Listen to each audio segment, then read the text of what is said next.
by NAC Bangalore and organized by Internal Quality Assurance Cell of our college. The prime objective of the seminar is to bring experts, researchers, and innovators from academia and industry in the related fields together and provide them common platform to share their valuable findings and thoughts. The seminar also aims to create research interest in the minds of young graduates to pursue research as their career. This seminar will facilitate and promote interdisciplinary research among researchers and help in reducing the gaps between different disciplines. The motive of the seminar will be to introduce the participants with basic elements of research and philosophy of research, to acquaint the participants with the concepts of research, development, and methodology, to create research culture among the students and teachers in the institute, to introduce the knowledge of resources to begin doctoral research, to introduce the web-based resources like literature collection, statistical tools, publication annuals, etc. To orient the participants regarding plagiarism and its effects, and also creating awareness of online assessment and accreditation methodology in revised accreditation framework of NAC. This seminar has been organized to discuss all these and many more issues which may occur during the further trends in research, development, and methodology. Well-known experts, researchers, and NAC assessors have been invited to present their views and discuss the subject in depth. I hope you have an engaging and enriching sessions ahead. Take time, enjoy all the sessions. Wish you all the best. Thank you very much.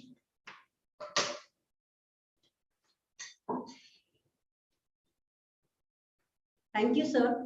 For your brief introductory note, you had summarized all the important activities running in the institution and also about the seminar in detail. Thank you once again. In every sphere of life, women are playing lead role. Ours is an institution for women and marching ahead by the giant efforts of woman president and an outstanding woman principal, Dr. Mangla Sabadra, head of our institution and the key person behind all the decisions taken for this institution. Under her able tenure, our college has completed 2 cycles of re-accreditation. She had been a member of Management Council in the North Maharashtra University, Jalgaon. Being an NCC major, she is marching ahead with the same youngster spirit. She is always continuously supporting, encouraging, visionary, strongly motivating. She never talk about the role, but always talk about the goal. We welcome you, madam. To welcome is to show honor. I invite the convener of this seminar, Honorable Principal, Dr. Mangla Sabadra, madam, to deliver the welcome address. Madam, please.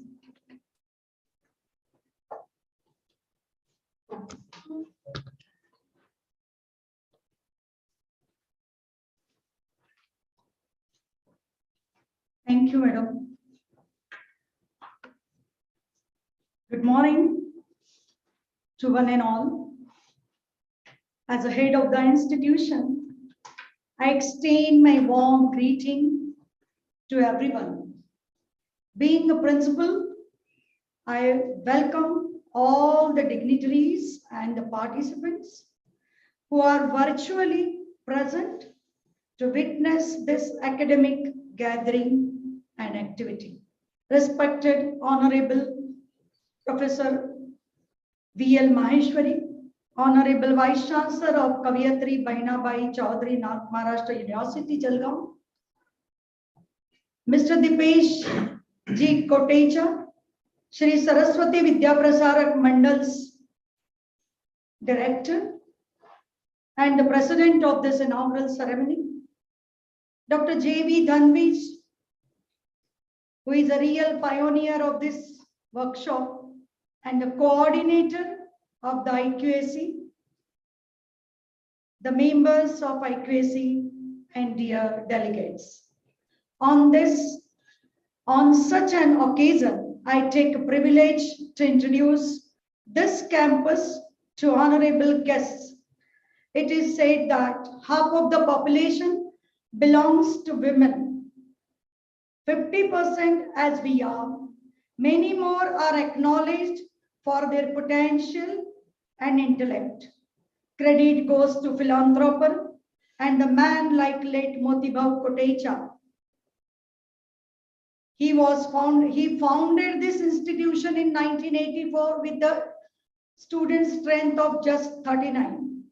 Since then, from last 4 decades, this premier institute for the girls is marching ahead with its vision, enrichment of women through the quality higher education for the better society and the stronger nation.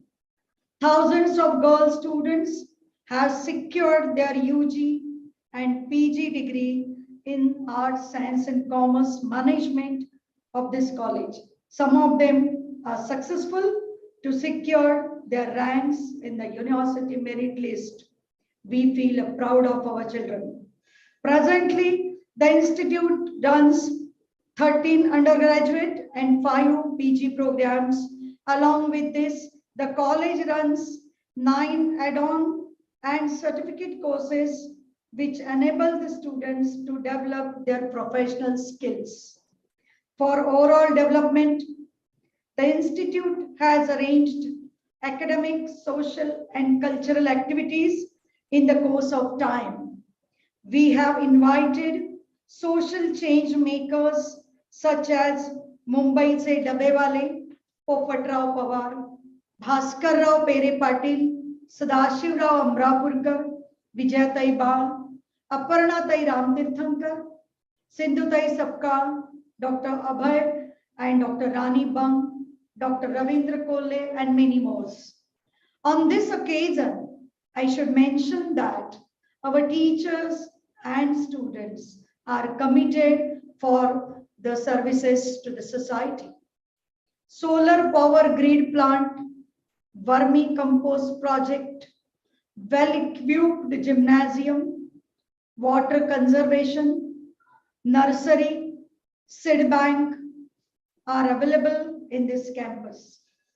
Extension activities are organized through NSS, Yuvati Sabha, Students Development Committee, etc. Activities such as Save Girl Child, medical checkup, blood donation, Swachhat Bharat Abhiyan, distribution of masks and grains and clothes to the needy people during the COVID-19 pandemic, visit to the tribal area and tribal schools, organization of street play and social issues, road safety campaign are also organized in the collaboration with GOs and NGOs. Through the morning prayer, we inculcate feelings of patriotism and belongingness towards our Mother India. Students and teachers are regularly motivated to read the autobiographies of the social change makers, and the book reviews competitions are arranged every year through this campus. We try to grow our students physically, mentally fit. Every year, we organize judo karate training program. Parents meet is also being organized from the last 11 years regularly twice in a year. It gives the opportunity to interact with the parents and to resolve the issue of the young girls. We are an institution participating youth festival organization by the university with the laurel of every year. This year, let me announce, we bagged 3 prizes, 1 gold, 1 silver, and 1 bronze medals. We positively promote research and research attitude among the students and teachers. in and off campuses. We have 7 organized research guide and 9 students are working under their guidance in the respective subject area to pursue the PhD degree. We organize every year 3 to 4 seminars, conferences, workshops.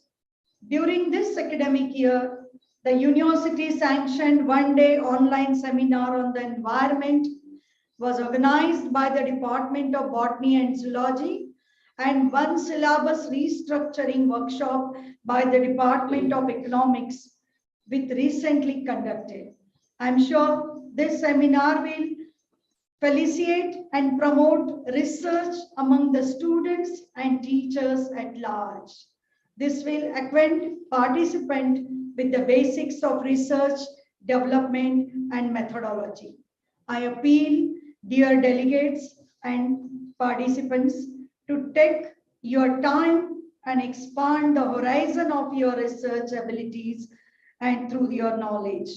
In the conclusion, I extend good wishes to all and wish the grand success to this one-day online state-level seminar. Thank you. Jai Hind.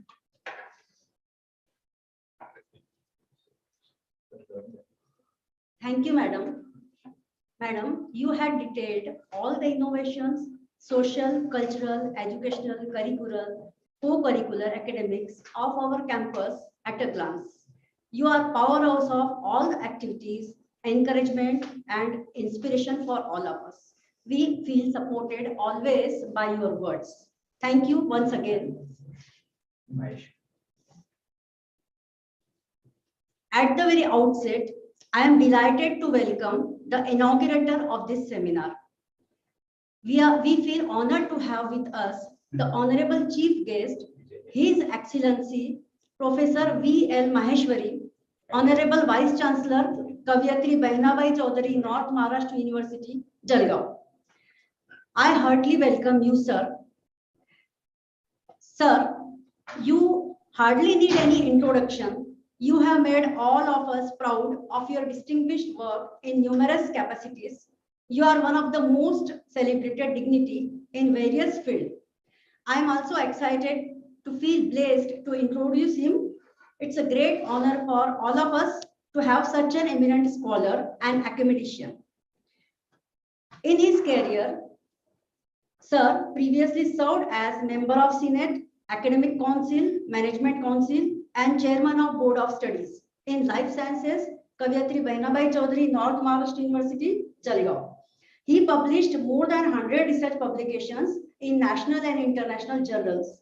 He was regional editor for reputed journals of physiology and molecular biology of plants.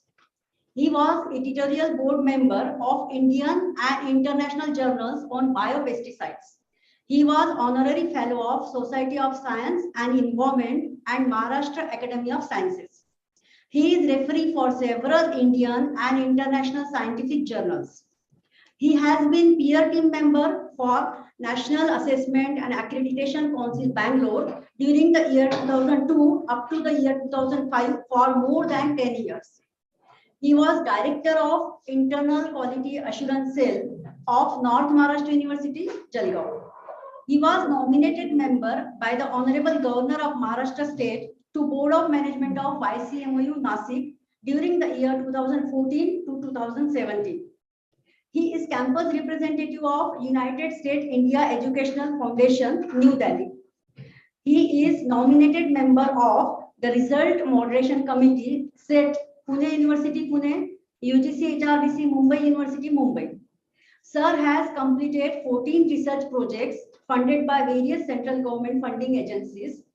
Under his guidance, 22 research candidates have successfully completed their PhD, and at present, in spite of his very busy schedule, Sir is guiding 3 research scholars.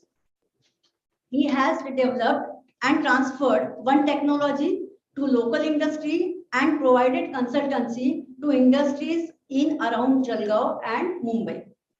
His area of research interest are plant biotechnology, biopesticides, and protein chemistry. Sir has been granted an Indian patent. He has been honored with many awards. To name few, Best Teacher Award, Government of Maharashtra, Norman E. Barlock Fellow, USDA for Advanced Training in Biosafety of Genetically Modified Food at Iowa State University, USA in 2008. Awarded Boys Cost Fellowship by Government of India for research in genetic engineering at University of Virginia, USA in 1998. In addition to several awards for his deep, outstanding and original research that has received international acclaim, Sir has been selected as Young Scientist by the International Union of Biochemistry and Molecular Biology in 1994. Sir is a storehouse of knowledge. Ladies and gentlemen, with such a glittering and outstanding set of achievements, it is our honor to listen to our guest of honor this morning. Let us welcome him. I request our chief guest, Honorable Professor V.L. Maheshwari sir, to kindly address the gathering. Sir, please. Thank you very much, Madam, for your elaborate introduction. Good morning to all. President of this inaugural function, Shri Dipesh Ji Kotecha, the Honorable Principal of this Premier Institute of Khandesh region, my senior colleague, Principal Sabudra Madam, the IQAC Coordinator, the learned faculty members of this college, the distinguished resource persons, and all dear delegates. At the outset, let me declare this particular one-day workshop inaugurated. All of you know that this college, which is dedicated for education to females, has been doing a wonderful job of not only educating the female students, but empowering them also by organizing different kinds of programs, workshops, events, as has been detailed by the principal in her introductory speech. I'm feeling rather privileged to be a part of this one day long state level seminar on emerging trends in research and development with the perspective of improving quality as envisaged by NAC. All of you would agree that a quality higher education system is the backbone of a nation for rapid economic growth, as well as building a very strong and robust society. So we have different categories of higher education system in our country now. What do I mean by this? That we have, private universities, we have deemed to be universities, we probably will have campuses of foreign universities as well. But the major chunk of higher education institution in our country can be categorized as public funded higher education institutions, those which are funded by the government, either the state government or the central government. And this chunk, this particular category of higher education institution in our country, they play a very important role for a simple reason that they are responsible for providing quality education to masses at an affordable rate, at an affordable price. But if you analyze the situation of these public funded higher education institutions in our country, you can come to the conclusion that they are going through a transition phase. What is meant by that? If you look at this particular situation, you will find that this higher education institution, particularly public funded, they are facing increasing competition from whom? From private players, private universities, deemed to be universities.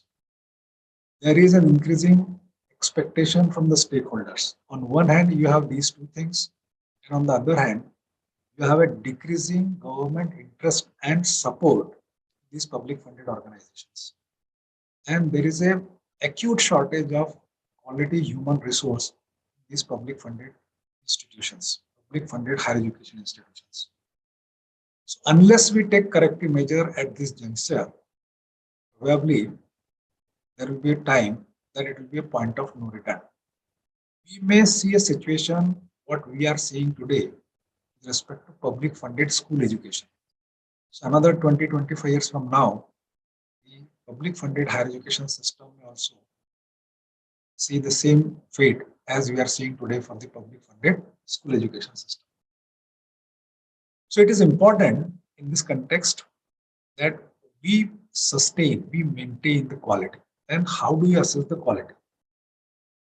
The society also should have a reliable source of information to assess the quality of a given higher education institution. It is in this context that NAC plays a very important role. As you all know, NAC is an autonomous institution established by UGC, and it has developed a very comprehensive and elaborate framework for quality assessment of higher education institutions in our country. The formats developed by NAC have been improved over a period of time for providing the necessary objectivity and transparency. So the format that we have today has close to 70% marks which are system generated. It doesn't involve human intervention. The remaining 30%, as you know, is based on an on-site visit by the peer team. So the efforts, as you can understand, is towards what? Is to remove subjectivity, is to bring in objectivity, is to bring in transparency so that all of us have a very transparent, a very credible score of a given higher education institution. Now today's topic, research and development, is a very timely topic chosen by the organizers. In my opinion, research for the sake of doing research should not be done. The researcher must have two important qualities. One is patience, and the second one is passion. One is patience, धैर्य, दूसरा है passion. दो quality researcher में होना जरूरी है. Third thing which is now coming is we are doing a lot of basic research, fundamental research, which of course is important. You know, higher education institutions in our country, universities, state-funded universities as well as colleges, majority of them are involved in basic research. But it is the time that we should consider how can we have a social connect. How can the research that we are doing can be categorized as applied research? How can the research that we are doing socially, commercially, and industrially relevant? Another component that is coming in now is how can we incorporate component of innovativeness in our research. If we can incorporate all these, if we can make our research socially relevant, if we see to it that our research can be commercialized over a period of time, then what will happen? We'll be able to reduce the journey time between concept to commercialization, mine to market, and laboratory to land. Once we achieve this, once we are able to reduce the time that is required for an idea from the stage of concept to commercialization, I think our country will also be a country of opportunity, a land of opportunity, the way today we call United States of America as land of opportunity. See, there is a circle. In the circle, one half wherein you convert money into knowledge and research act as a catalyst. So you generate, you create, you synthesize knowledge out of money by undertaking research. That we have been doing.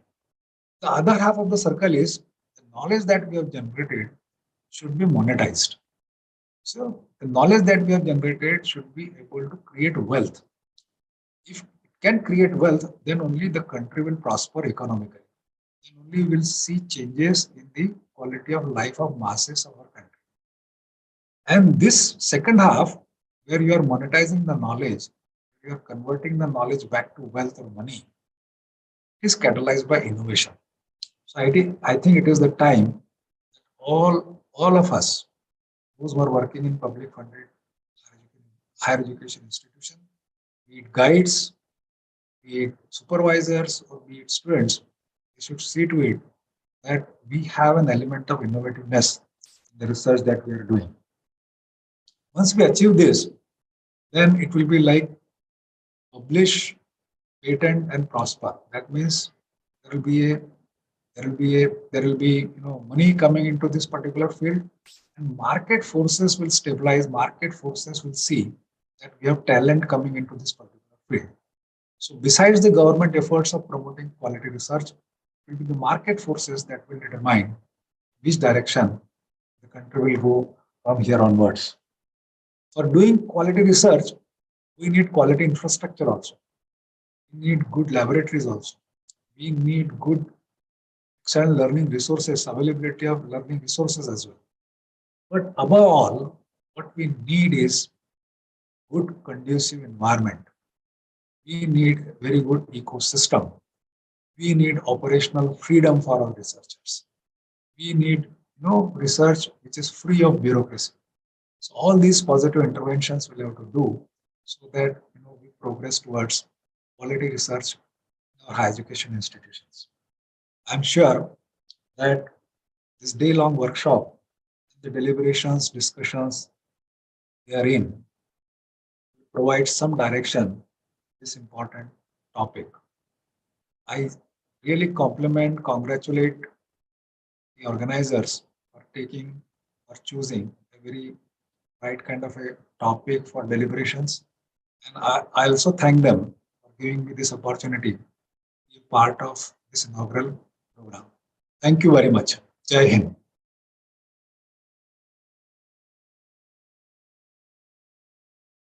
Thank you, sir. Sir, you mentioned two most important qualities of researcher, patience and passion. And you also stated to take care how the research can be innovative and socially useful. Sir, you touched all the current affairs on higher education system, NAC, research, development, and created so much awareness regarding the same. Thank you for your enlightening and inspiring words. Your wise words help magnify our cause in the best possible way and learn so much from it. Thank you once again, sir. It's a moment of extreme pleasure to welcome the president of this inaugural function. Serving the society is the foremost principle of his agenda. His ardent services have made a difference to higher community for the greater good. He is respected Mr. Dipesh Kotecha, who has graciously consented to be the president of today's function. So we are happy with you are here, sir. Welcome, sir. Our guest of honor, Mr. Dipesh Kotecha, is director of Sri Saraswati Vidya Prasarak Mandal, Kapurchandji Kotecha Urban Cooperative Credit Society, Mahavir Krupa Educational, Cultural and Sports Academy, Tapi Prestige Products Private Limited, and an active member of IQAC of our college. A successful industrialist and educationalist, Mr. Kotecha ji is the man of distinct vision and the fountainhead of illuminating ideas, an idol of knowledge and experience and inspiration to all of us. I request Honorable Dipesh Kotecha to deliver presidential remarks. Sir, please.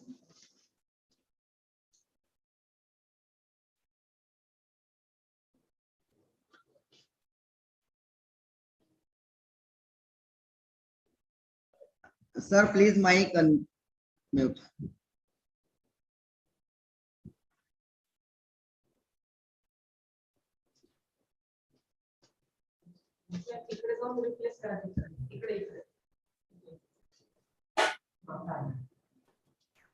Koli sir आवाज येत नाहीये.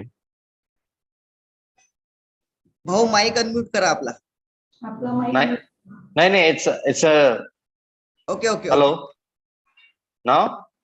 Yes sir yes. Yeah. A warm and pleasant good morning to one and all. Honorable Chief Guest, Professor V.L. Maheshwari ji, Vice Chancellor of Kavyatri Bainabai Chaudhary, North Maharashtra University, Jalgaon. Dr. Mangala Sabadra ji, Principal of P.K. Kotecha Mahila Mahavidyalaya, Bhusawal.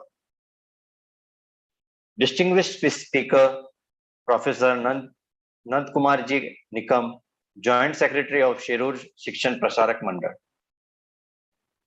Dr. Sanjay Kharagpur, Principal of Progressive Society, Modern College of Arts, Science and Commerce, Pune.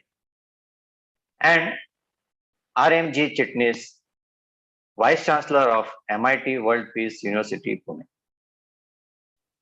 Dr. J.V. Dhanvij, Organized Secretary of this seminar and IQAC Coordinator. Professor Y.D. Desley, Vice Principal of College, and all the delegates. I would like to take a little bit of time, as today we are focusing on emerging trends in research, development, and methodology. We wish to give much time to our honored guest. What I would state at this point is how the education has taken a modular shift in a way of teaching and learning process, which is now in use. Previously, it was confined only to the teaching in the class, conducting exams, and assessing. Nowadays, more importance is given to the outcome-based education, in which an emphasis is placed on a clear, accumulated ideas of the students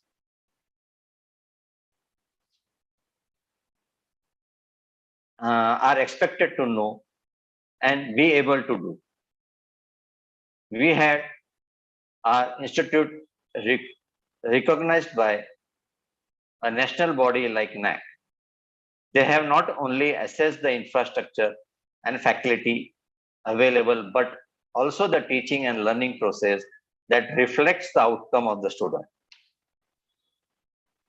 So at this juncture, it is very necessary to know about the approach regarding the research, how to conduct the research and get useful results which can be utilized for the benefit of the society. This seminar is specially curated for the student and researchers who have never been exposed to the research methods. As you know, that research is a diligent and systematic inquiry or investigation into a subject in order to discover the fact or a principle. It has become an integral part of every walk of life. Research is often a way towards the enlightenment and must not be mistaken as a shortcut to the success. I am sure after attending today's seminar, participants will be able to understand the basics of research methodology and will be able to write their proposal for conducting the quality research in the future. We look forward to a engrossing session and wish you a lot of success to a young mind and hope that they will take the advantage of this seminar. With this brief address, I would like to take a leave. I wish you all the best. Thank you.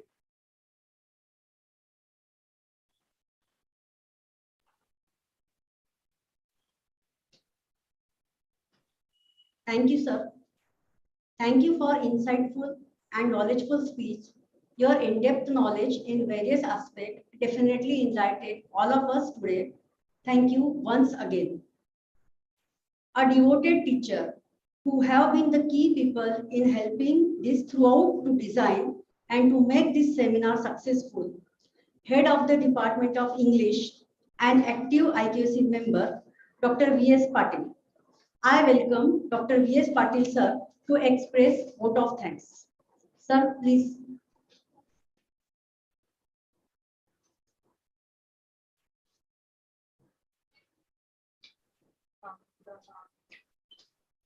Good morning, one and all.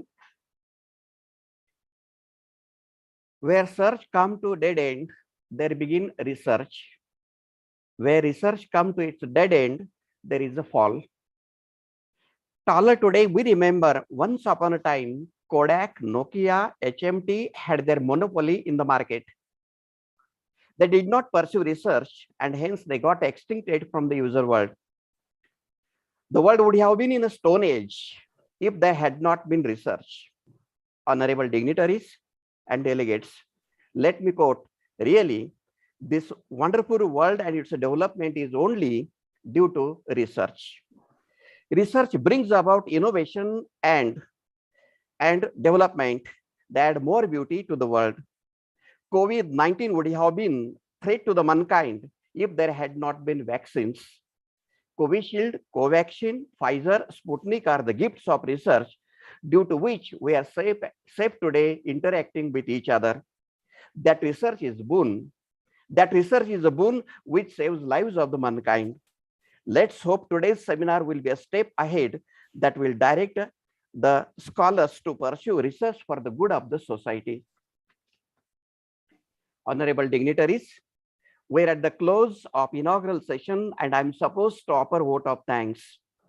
Well, to begin with, Professor V.L. Maheshwari. Sir, we feel honored because we have Vice Chancellor, one from department of our own university. We heard a lot about your genius, sir. Today, we got opportunity to listen to you. Your speech as a chief guest was really worthwhile. So thanks a lot for your address. Mr. Dipesh M. Kotesa is our director and presided this session as the president of inaugural ceremony. Sir, your well-balanced personality as industrialist and educationist also. I salute your vision and sincere efforts taken for the growth of the institution. For the time being, I express my deep gratitude towards you for presiding as the president of this inaugural session. Thank you very much. Women are nowadays playing a lead role in many of the areas. Principal Dr. Mangala S. Abadra is our leader and head of the institution. She introduced our college to the assembly in a nutshell. Madam, thanks a lot for your good wishes and candid address. Finally, I must mention a man who is behind the curtain and working as a monitor and coordinator of this seminar. Sir, your introductory remarks threw a flood of light on the whole day business and its line of action. I see in you hardworking, cool-headed and sincere man in you. I express my honest feelings of thanks to you also.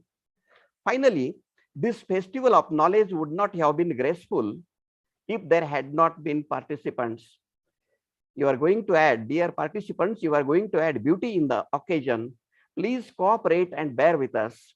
For the time being, I express my thanks to you also. Thank you very much. Over to you, Bhutra Madam.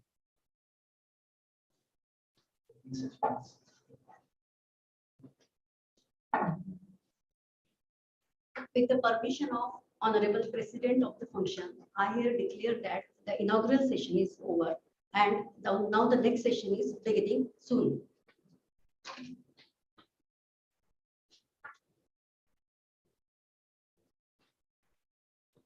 Good morning to all. Hello friends. Myself, Dr. Janvi Kharagpur, Head of the Department of Physics and member of the Internal Quality Assurance Cell, Srimati P.K. Kotecha Mahila Mahavidyalaya Bhusaval. I bid a very warm welcome to all delegates and renowned speakers who took out their valuable time and joined us today to be a part of this NAT-sponsored state-level seminar, Emerging Trends in Research, Development and Management. Dear friends, after an inaugural session, we are proceeding towards the next session of a keynote address. It gives me an immense pleasure to introduce and welcome today's resource person, a great academician, and a perfect administrator, Professor Nandakumar S. Nikam sir. Friends, actually, there are some personalities who do not require an introduction as they are well recognized figures in their fields. Professor Nikam is one of such personalities. Professor Nikam is a retired principal of Chanmal Tarachan Bora College, Shirur, Pune.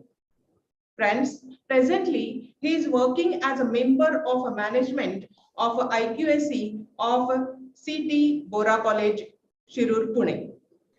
He is leading Shirur Shikshan Prasarak Mandal as a joint secretary of the institute.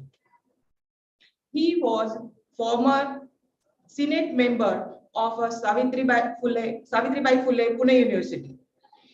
He also worked as a former member of a management council and academic council of a Savitribai Phule Pune University. Professor Nandakumar Nikam is also working as a vice president of a Maharashtra State Principal Forum. Sir, we are very much thankful to you as you are with us today. I warmly welcome Professor Nikam sir and request him for the keynote address of this seminar. Professor Nikam sir, please. Good morning. Am I audible? Yes, sir. Yes, sir. Yeah. Good morning, everybody. I'm really happy to be here with you all online. And Srimati P.K. Kotecha Mahila Mahavidyalaya is organizing a state level seminar on emerging trends in research, development, and methodology. Actually, this is the right time to talk on this research part of the academics. I really thank Principal Kotecha Sabadra Madam, Mangala Sabadra, and the organizers for giving me an opportunity to talk to you. I also thank Vice Chancellor of Kavitri Bahinabai Chaudhary, North Maharashtra University, Dr. Maheshwari. Also thank to the management representative, Dipesh Kotecha, all organizers. When we talk about this emerging trends in research, yesterday I was talking with the principal, exactly in what way that as we are in a state level seminar, I'm given a time for about 45 minutes. I'll be able to talk with all this introduction, other thing about 30 to 40 minutes. What is the aim behind this organizing or sponsoring these type of seminars by NAC? Because I'm in association with NAC from 2003 onwards in different capacities. NAC basically want to encourage the research at the college level.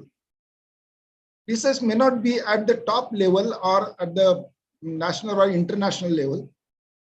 At least the idea, at least the encouragement should be given to the young scholars, professors, basically those who are entered in this field. This is the main idea behind sponsoring these things. Now, when we talk about this research in the field of knowledge, is basically a research is an ongoing activity. We cannot say that today's research is done and tomorrow is finished. The research is basically a search for more and advanced and accurate knowledge. In short, it is an activity to create a development of knowledge. What is the basically object of the universities or higher education? Is mainly for the creation of knowledge. I was just talking with Principal Madam, and she said that it's better to shift to even sometime in Marathi or Hindi even, because all our scholars or all our participants are basically from Maharashtra. I don't mind to go with Marathi or Hindi even, but when we talk about the technologies, there are about 52 or more than that participants are available now over here.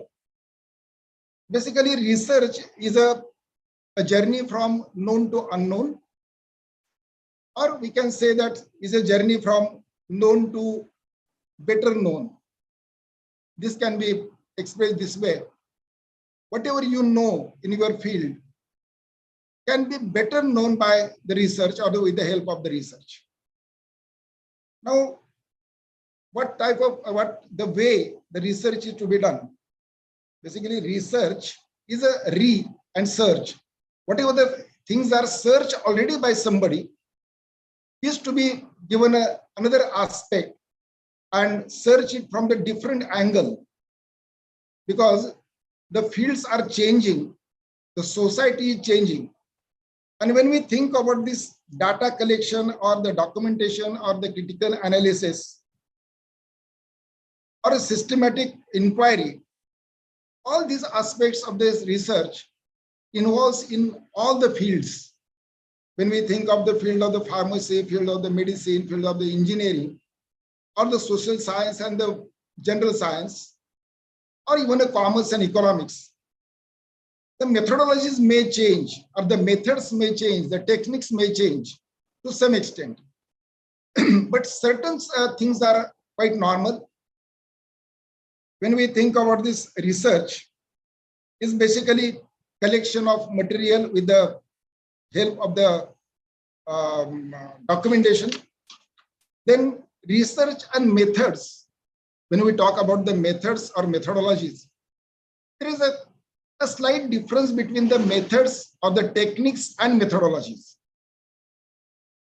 While talking about the research methods and methodologies, we need to know the difference between these both. It's a very slight difference, but it's very important. Research methods or techniques are used for conduction of research. And these methods may change according to the problem, according to the area. The word method or technique is used by a researcher as the area of research or the problem identified by the research scholar. It changes. For example, the methods of the techniques in medicine or pharmacy or Ayurveda or even engineering are a little bit or more than a little bit different than the social sciences or economics or even mathematics, because the methods are changeable. They are always vary from problem to problem, area to area. It is necessary for the researcher that what is the basic of the research methodology.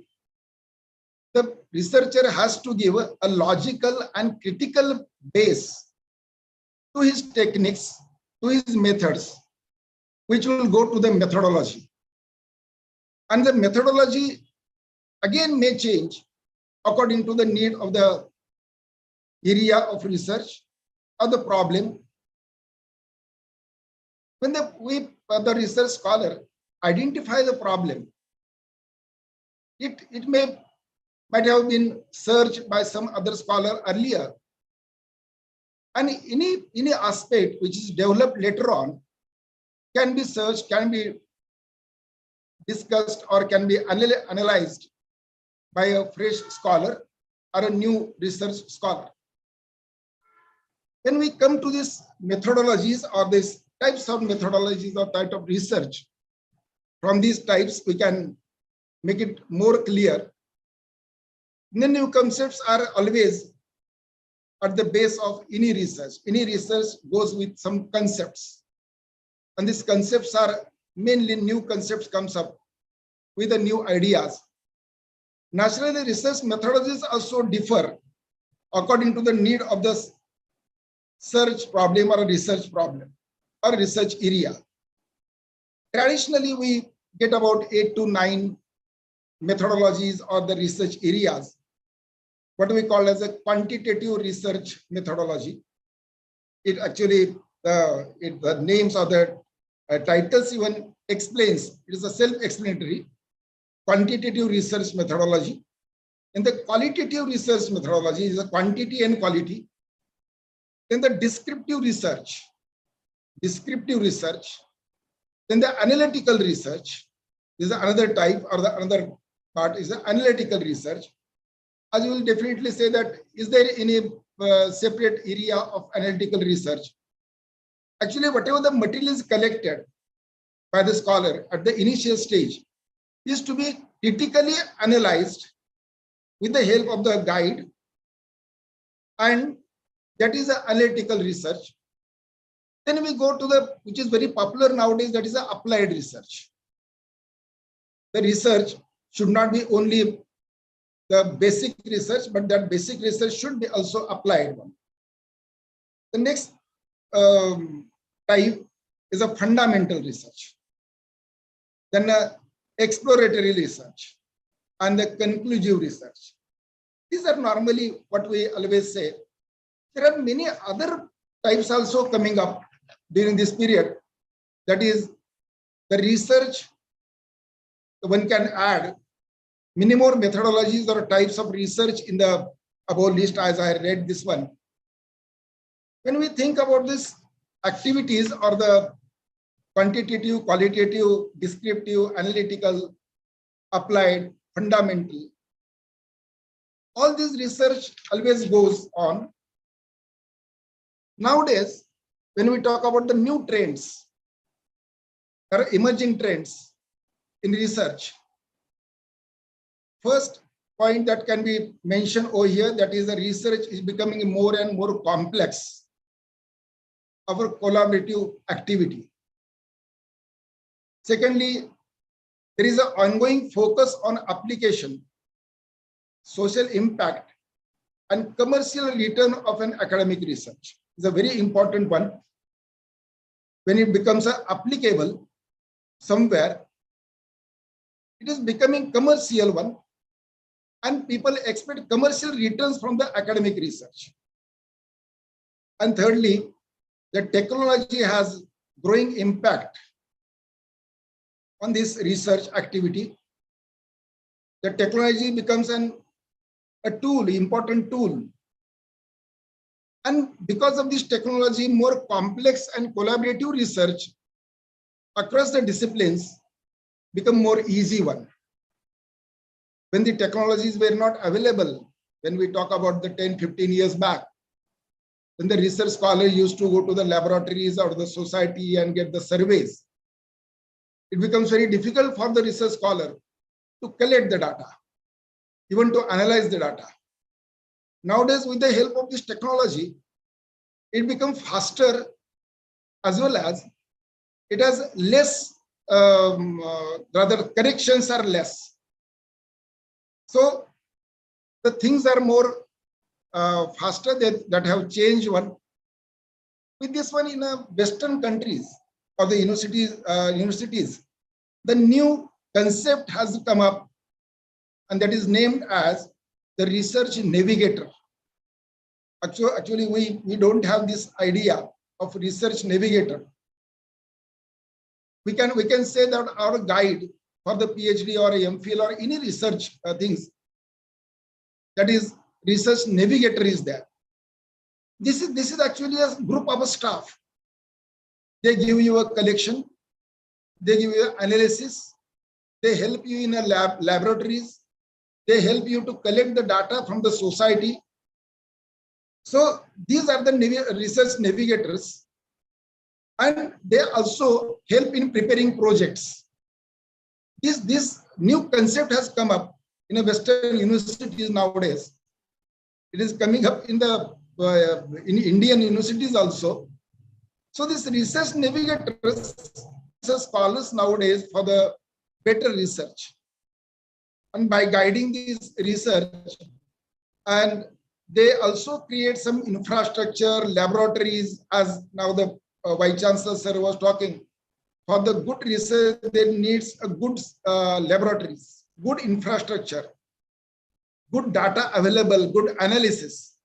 All these are to be supplied by these research navigators or the team of navigators. Then we come to the teaching and research, which is very close to our teaching field. Actually, when we talk about the teaching, a very sincere teacher always go with the research. He has to go to the research, and teaching and research are becoming more blended as the colleges and universities have involved. undergraduate and postgraduate students in research activities. There is another model that's called as a PPP. It's a partly by papers, partly by research, PPPR. As is North Maharashtra University colleges, where with the Pune University, we know well that this model was developed in the University of Pune long back in the science faculty basically. It's a partly by research, partly by papers. So this PPPR model became very important, or it was based on the Western research activities. Many universities and autonomous colleges have incorporated research in a regular syllabus. It proves, or it provides to the students the new perspective on the subject, on the area of research. Students are exposed to the process and experiences of conducting original research in an entirely new way in their early age, or in their academic career. Because we see that many of our teachers, they go to the research after completing their post-graduation. After that, they think of doing some research. But with this collaborative activity, that is the syllabus, the research is included in the syllabus. There is a need to accept these new trends by Indian universities also, because this trend has come up in Western universities initially. Hopefully, the new economic policy or new education policy, which is coming up, has discussed a lot for last 2 years. And now in many states in India, they have introduced this new education policy. And they have offered 3 years degree course and 4-year degree course. As you know that the 4-year degree course is basically a research degree. The students, those who want to go for research, they can opt for 4 years degree. And with the help of this 4 years degree, students will definitely get an opportunity to involve in a basic research at their undergraduate stage only. With this, definitely the academic or academia may change in the next few years. And the present teachers or the present professors, they have to think differently about the teaching, learning, and research. The NAC has purposely introduced this one. Teaching, learning, evaluation is one part, and research activity is another part. NAC is assessing this research activity amongst the teachers, and the research activity percolated amongst the postgraduate and undergraduate teachers is assessed by the NAC in a different way. They are promoting this one. Another trend, this is one trend I am telling. Of course, this is not a new one, but in a Western universities now that is a settled activity or a settled trend. Another trend in research is coming up is the partnership between academic and social or the economic organizations, academic departments, the universities and the colleges, and the social or the economic organizations, as well as the corporate sector is also coming up to shake hands with the academia. Recently, this institution is just near to this Ranjangaon MIDC, is called as a Star MIDC. Recently, we had a discussion with this corporate sector. That's called a Ranjangaon industrial area or association. And we got about 38 international industries come on the platform and could understand what is the requirement of the industries and what is the limitations, what are the limitations of the academic institution, higher education institution. We are basically do the major job of a teaching and not of a research. For example, NCL in Pune is a research institute. But when we think of a new institute called as a INTSearch, is a research as well as a teaching institute. It gives a degree and postgraduate degree with the base of the research. So these type of institutes are coming up. Now, when we think about the London University pattern, the initial stage, the London University pattern always say that the undergraduate institutions, they should mainly give a informative knowledge of the subject to the student. And the postgraduate departments which are on the campus of the university, they should start the initial activities or major activities of the research. So these are basically the activities. So the corporate sector as well as the social and economic organizations, they are also coming up and shaking hands, doing some partnership with the research institutions. And this gives a new dimension to the teaching and research, and mainly for the promotion of research at the higher education institutions. The change happened mainly in the field of drug and medicine, as well as in the field of artificial intelligence. See that I'll just give you an example of many engineering colleges, many pharmacy colleges. They have now changed themselves. They have shifted their research activities according to the need of the corporate area. So this is another impact by even arts, commerce, and science colleges or any higher education institution. The third or another trend which is coming up and becoming very popular, and that is the technology-enabled research and scholarly communication. Now, technology-enabled research is basically depends on the help of the technology. Young research scholars are not now only studying and developing new technologies, but they are also using technology in conducting academic research and disseminating their results in new way. As I was talking about the 10-15 years back, the research activities in way the activity was conducted, and the activity which is conducted in the last 2-3 years with the help of technology is totally different. The digital publication outlets like blogs to computer tools gives another quality to the research. And this is mainly used in technological research, science research, as well as a social science research. It is not yet that way used in languages, but it has a opportunity. The people had an opportunity to use this technology. The use of technology allows the faster access and more efficient management of the data.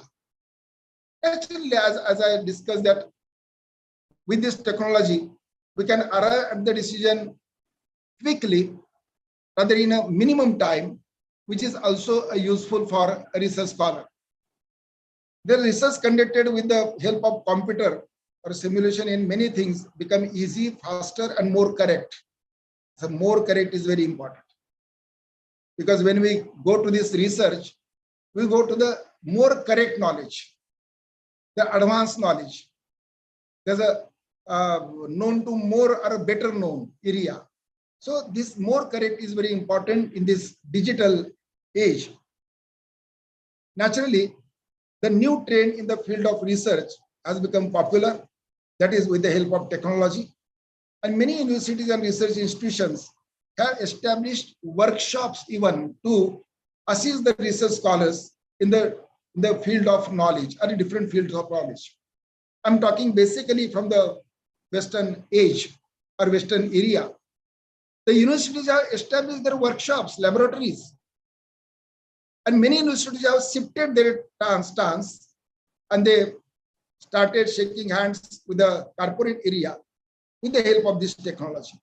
Even in the field of education, many corporate companies are coming up. Even they are preparing their own syllabus, they are preparing their own degrees or certificate courses, and now they are becoming as a private universities. So these private universities have another challenge before the state universities and the traditional research and traditional syllabus. With all the above, this narration, it is quite clear that the research activity in all fields of knowledge is taking a different mode and becoming more and more challenging, because now the research doesn't remain only in the one field. It's becoming basically a collaborative research. When we talk about the microbiology, is a chemistry, or only botany, or only zoology. It's not now the only zoology or only botany. It has a collaboration with other field, and that becomes a technology based, or biotechnology is another field which is coming up or already as established now. It is also necessary to notice that the academic and corporates are definitely coming on one platform. They are sharing or exchanging their views, their demands, what the corporate area needs, and in what way the academia will help the demands of the corporate area, the industries. That is also now the other area is coming up for the research, and that becomes an applied research. Because these corporates or the industries, they need a tailor-made research according to their product. And we, the people in the universities or the colleges, we go normally for the fundamental research. And the academic or the industries, they need basically the applied research. Even in agriculture, field of agriculture, when we see that there is a department of extension, whatever the research is done in a laboratory is taken up to the land. There's a lab to land. This is a journey. And if the research in agriculture is developed in a land properly, is accepted by the farmers, that becomes a very important research. And we, all the universities, agriculture universities, their department of extension is a very strong department because they take a research to the field. So taking a research from lab to land is also a very important area which is coming up in the social sciences basically. Now it is also necessary to notice that the academia is definitely changing. The autonomous colleges. Now I think after this one Dr. Kharat, who is my close colleague, he is also going to deliver on a aspect of a NAC. His college is an autonomous college. Another scholar who is delivering another lecture, that is R.M. Chitnis, Dr. Chitnis. He is Vice Chancellor of a private university. See, one is the autonomous college. Kotecha College is basically affiliated college. I am speaking from again another affiliated college from the rural area, and another scholar is from the private university, Vice Chancellor of a private university. The angles to look towards the research may be different because the autonomous college has got some autonomy in academics. Private college has got a total autonomy in academics. Compared to these two, affiliated colleges, they have a limited scope to change their syllabus and do some activities in a regular syllabus activities in a research. So this may change in a next few years. It is also to be noticed that many universities and research institutions are changing their stance from mere fundamental research and publications of papers to getting the patents. Now the patents are also become very important nowadays. The scholars are getting patents. Now these patents are another, there's a papers, publication of papers, getting the patents and encashing these patents, encashing the research. Another trend is coming up. In Western world, many universities have taken the patents and they have done such a research, or they encash these patents of the new research and earn a good amount of money or the donations even charges they are doing that for this new research. It is also pertinent to note that many social organizations are also trying their best to resolve the societal or the economic and other problems with the help of a new research. Because these organizations, even there are some political organizations, political parties, they are also getting some help of these research scholars. In what way their area of activity can be taken care of with the help of some data collection, analysis of this data, then getting some results from this one. Even nowadays, in election also, the political other the parliamentary elections or the state level elections, there are many people, those who are coming up with the new ideas, new methods or methodologies for this election activities. So this type of research is now changing, and the future is definitely good for our research.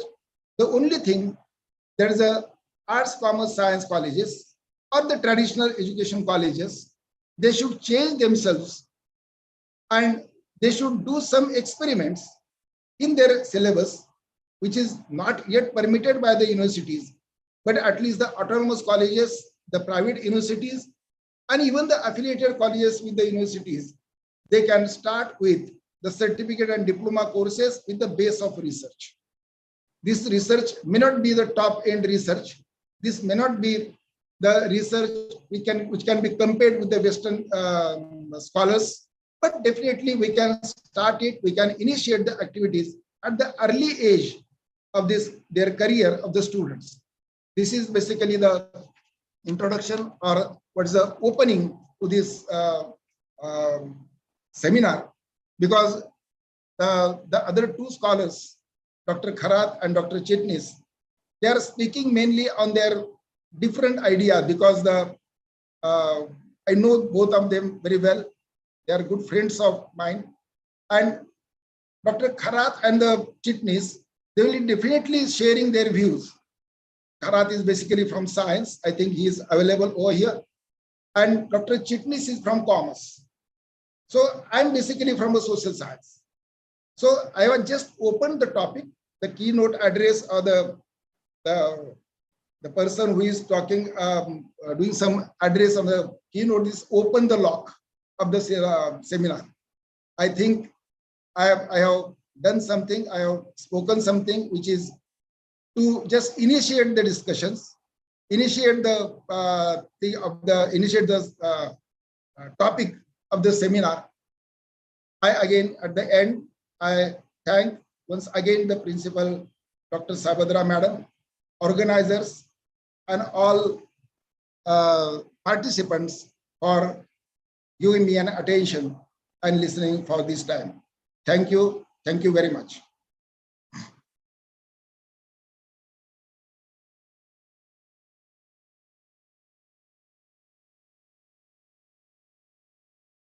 All the delegates.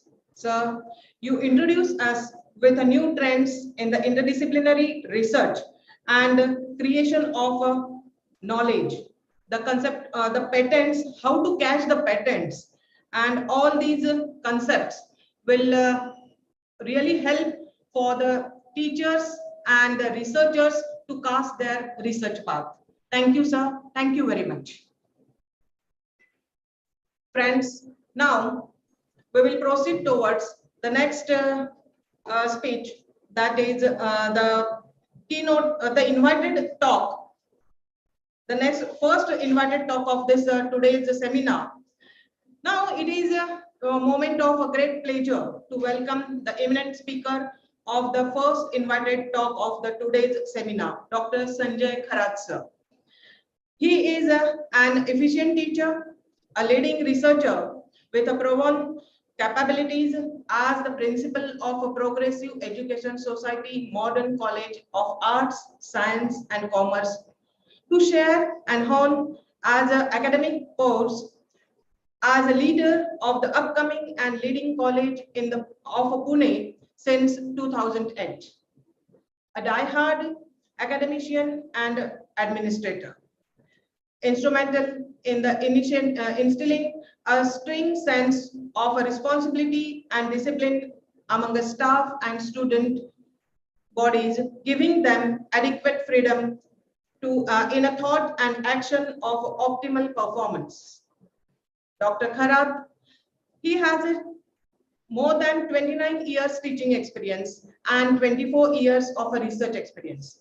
He worked as a member of a board of studies, interdisciplinary skill development as a Senate member and a member of academic council of Savitribai Phule Pune Vidyapith. Friends, Dr. Kharath also worked as a Vice Chancellor nominee of Savitribai Phule Pune University, Pune. He is a NAC assessor, National Assessment and Accreditation Council, Bangalore. Dr. Kharath worked as an advisor, National Service Scheme and Student Development Board, Savitribai Phule Pune Vidyapith.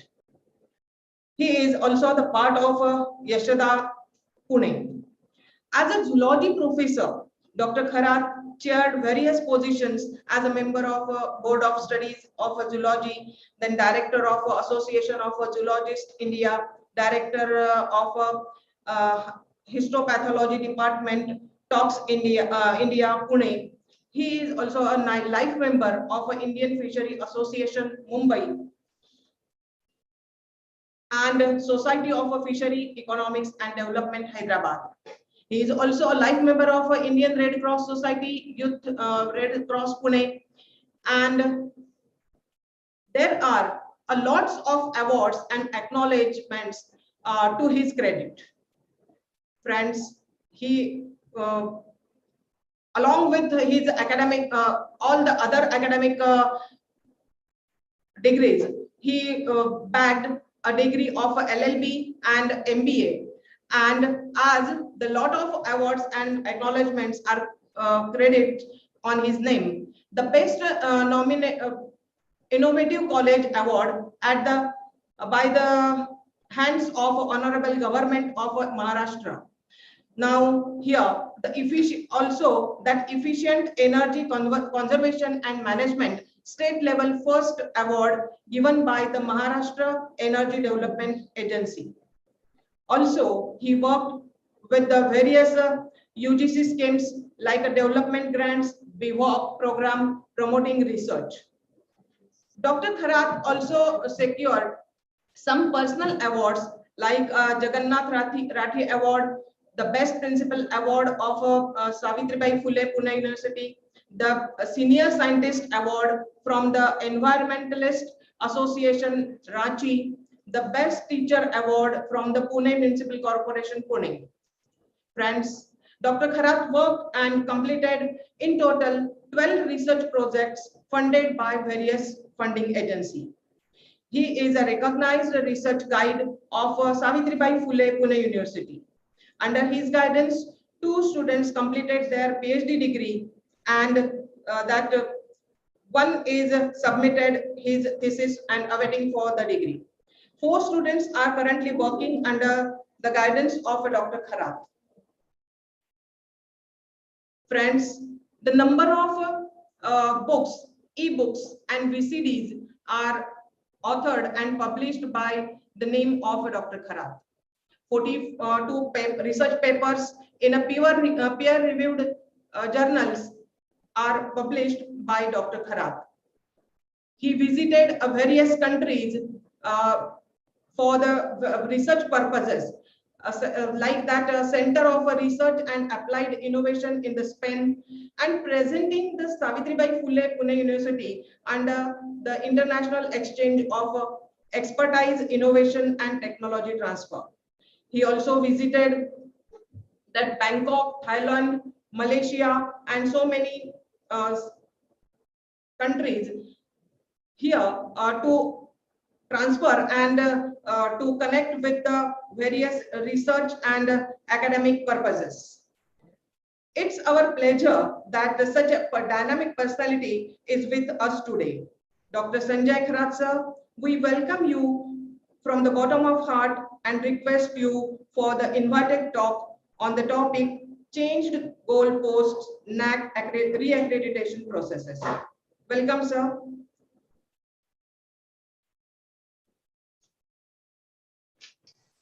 Can I share my screen? Yes, yes, yes.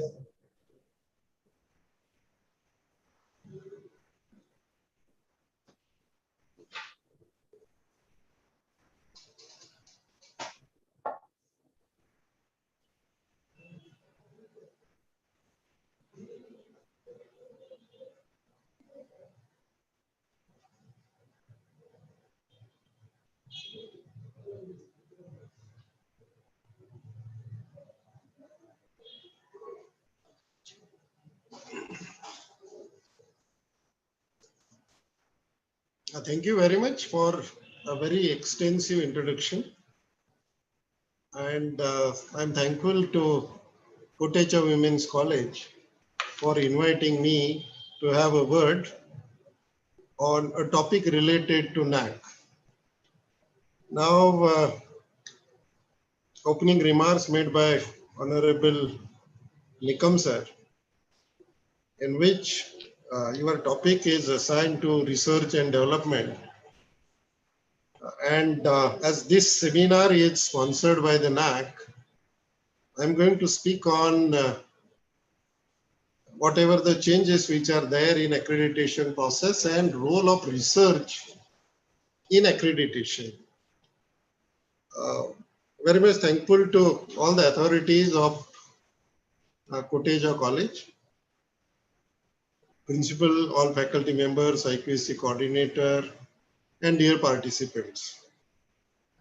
I think change is the only constant thing. And due to this change, we could see a lot of a new existence, right from struggle for existence to adaptation for existence. And it is not only the adaptation and struggle for existence, but basically during the process of changes, that changes do get evolved, result into evolution of society and even culture. And if this is the thing, that ever-changing nature, it is applicable to all the processes, including academic, including research, including extension, and the usefulness of a research for the development of a society at a large. And therefore, I think whatever the changes which do occur in the field of higher education, that changes need to be adopted, that changes need to be understood in proper way, and that how that changes are beneficial to the society at large need to be seen. As we are in higher education and we are always think about the accreditation process, because every institution's survival, existence, its identity is based on the accreditation. And therefore, I think whatever the changes which have been made by the accrediting agency, that changes need to be understood in a proper way, number one. Number two, how we can represent as our institution with the changing nature of accreditation process is a second.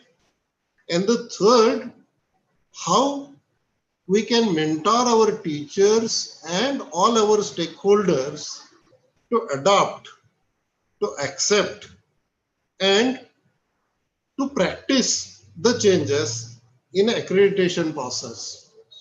Now, whenever I'm saying changes, these changes are certainly effective right from this April 2017.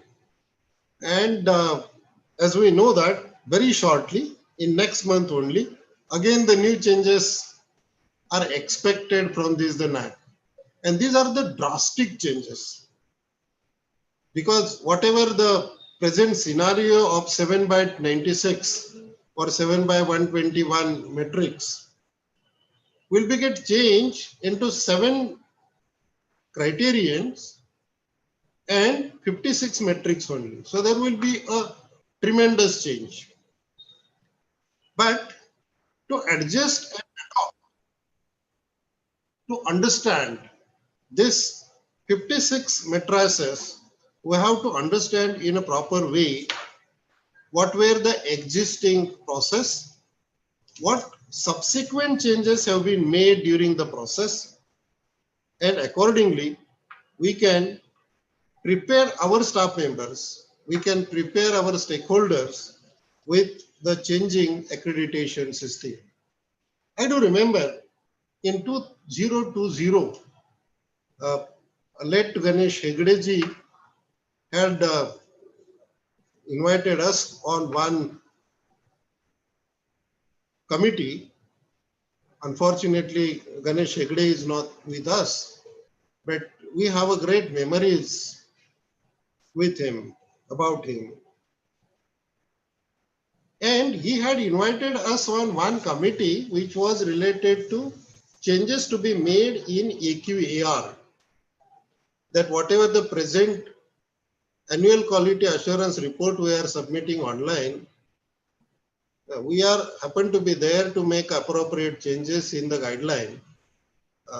Dr. Bajaj was there, then one principal from Gujarat, Dr. Modi, myself, and Ganesh Hegde. This 4-member committee were there. We have worked very sincerely. And then we finally submitted that report. And that whatever the present AQAR, what you are feeling online, is actually a small contribution from our side. So now I'm going to talk on the accreditation process. And when we say changes, what are the changes? So almost everything. Almost everything is changed with reference to the accreditation process which were there before 2017, April 2017. In April 2017, what was the practice? Till April 2017, 3 NACPRT members used to visit our college, and entire accreditation was get completed in 3 days. And it was depend upon the perception of the individual.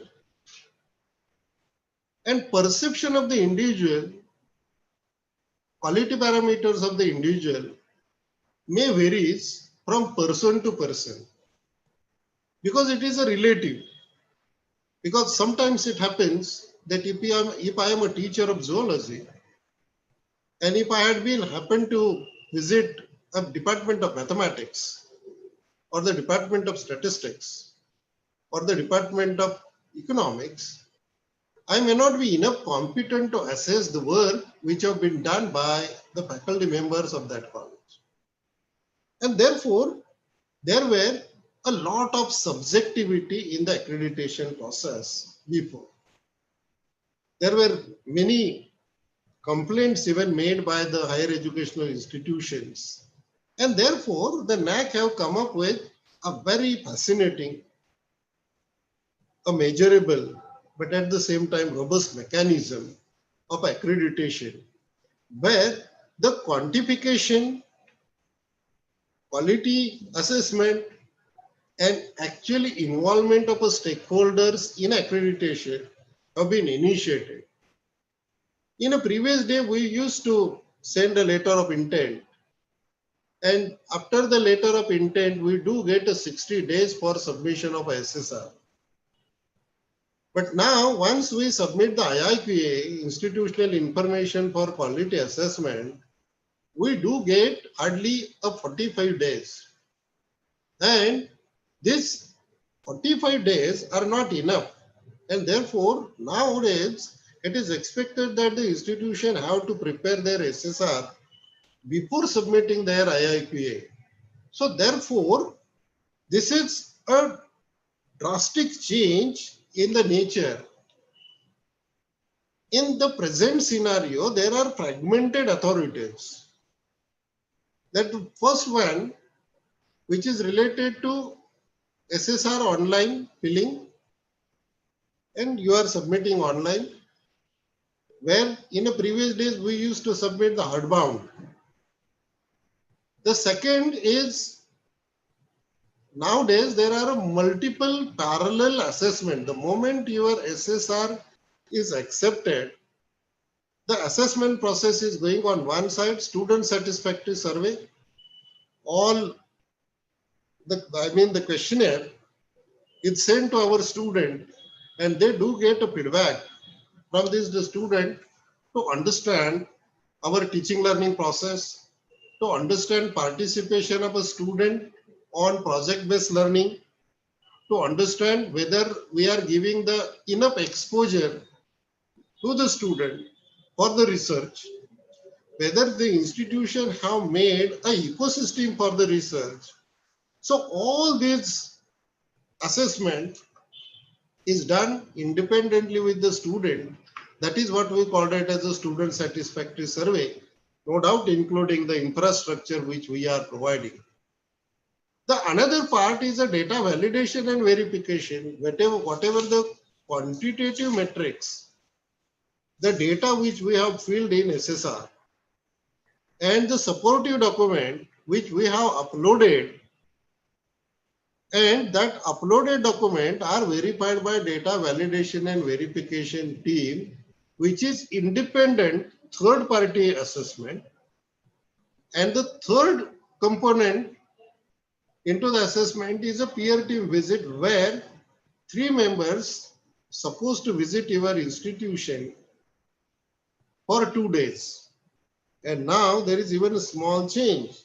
Out of the 3, if suppose any member do feel that instead of visiting physically, I am comfortable to assess the institution online, then we have to make an alternative arrangement for showing entire your infrastructure, whatever the interactions which are going on with the peer team visit member and all others. And the third person will keep on watching the entire visit. So this is also a one option made available by the NAC. Once the DVV is get complete, the DVV team will come up with the DVV deviation report. That whatever the number which you have claimed, the document which we have submitted, there may be some variation, and that DVV variation report is submitted to the college, and we have to give the justification within a 15 days. If it is accepted, it's fine. If it is not accepted, then we have to accept the decision taken by the DVV, and that will be our final SSR. And finally, the DVV marking, peer team visit marking, and student satisfactory marking, they will be clubbed together through a system, and we do get the actual assessment result. So on one side, what we are doing, on one side we are filling a detailed college information, basic information, institutional details, and on the other side we are filling all the criterion wise details into the SSR. As I mentioned, that SSR is divided into 2 parts. One is the qualitative data, where the peer team visit going to assess, and the quantitative data where DVV is going to access. And there is no interference with DVV and the peer team members. Independently, these 2 agencies are working, and therefore this impartial marking is made for the accreditation process. So as we know that this is the 7 criteria, where there are 32 key indicators and 121 metrics. As we know that this number of metrics varies with what we call autonomous college, affiliated college, universities, not even that, even within the matrix, you have a choice of opt-out matrix. And therefore, this 121 number goes down up to the 96. And therefore, this entire SSR is basically assessed in two ways. That quantified data, 70%, where the 64% is assessed through the DVV, 6% is assessed through the student satisfactory survey, and 30% assessment is made by the peer team visit while they are visiting your institution. So what is the difference? The difference is the scores which have been generated by the DVV, third party validation, that is depend upon the benchmarks which have been set by the NAC. Now, for example, your institution is making a claim that there are 100 teachers working in your institution. And how many teachers have published the research papers in last 5 years? Your answer may be a 25. It means that 25 teachers are actively involved in the research and who have published their research papers, which have been cited into the science index or the social science indexing journals or the peer-reviewed journals or the UGC listed journals. Now, if I have to calculate the percentage of the teachers who have been actively involved into the active research, that percentage will be a 25%. It means on 0 to 4 grade, if I have to assign the marks, how much marks I will get for this 25 teachers involved into the active research? I may get 1. Now, if suppose there are 100 teachers and the total publications of the institution is suppose 100. It means per teacher, what is the number of publications? It's 1. It means it is expected that each and every teacher should actively involve in the research. This is one. Secondly, each and every teacher should carry out at least 1 or 2 small research projects. Each and every teacher should get exposure to participate in the conferences to present their paper. Or each and every teacher should get benefited with the seed money, a provision made for promoting the research. So this is how the benchmarks have been set up.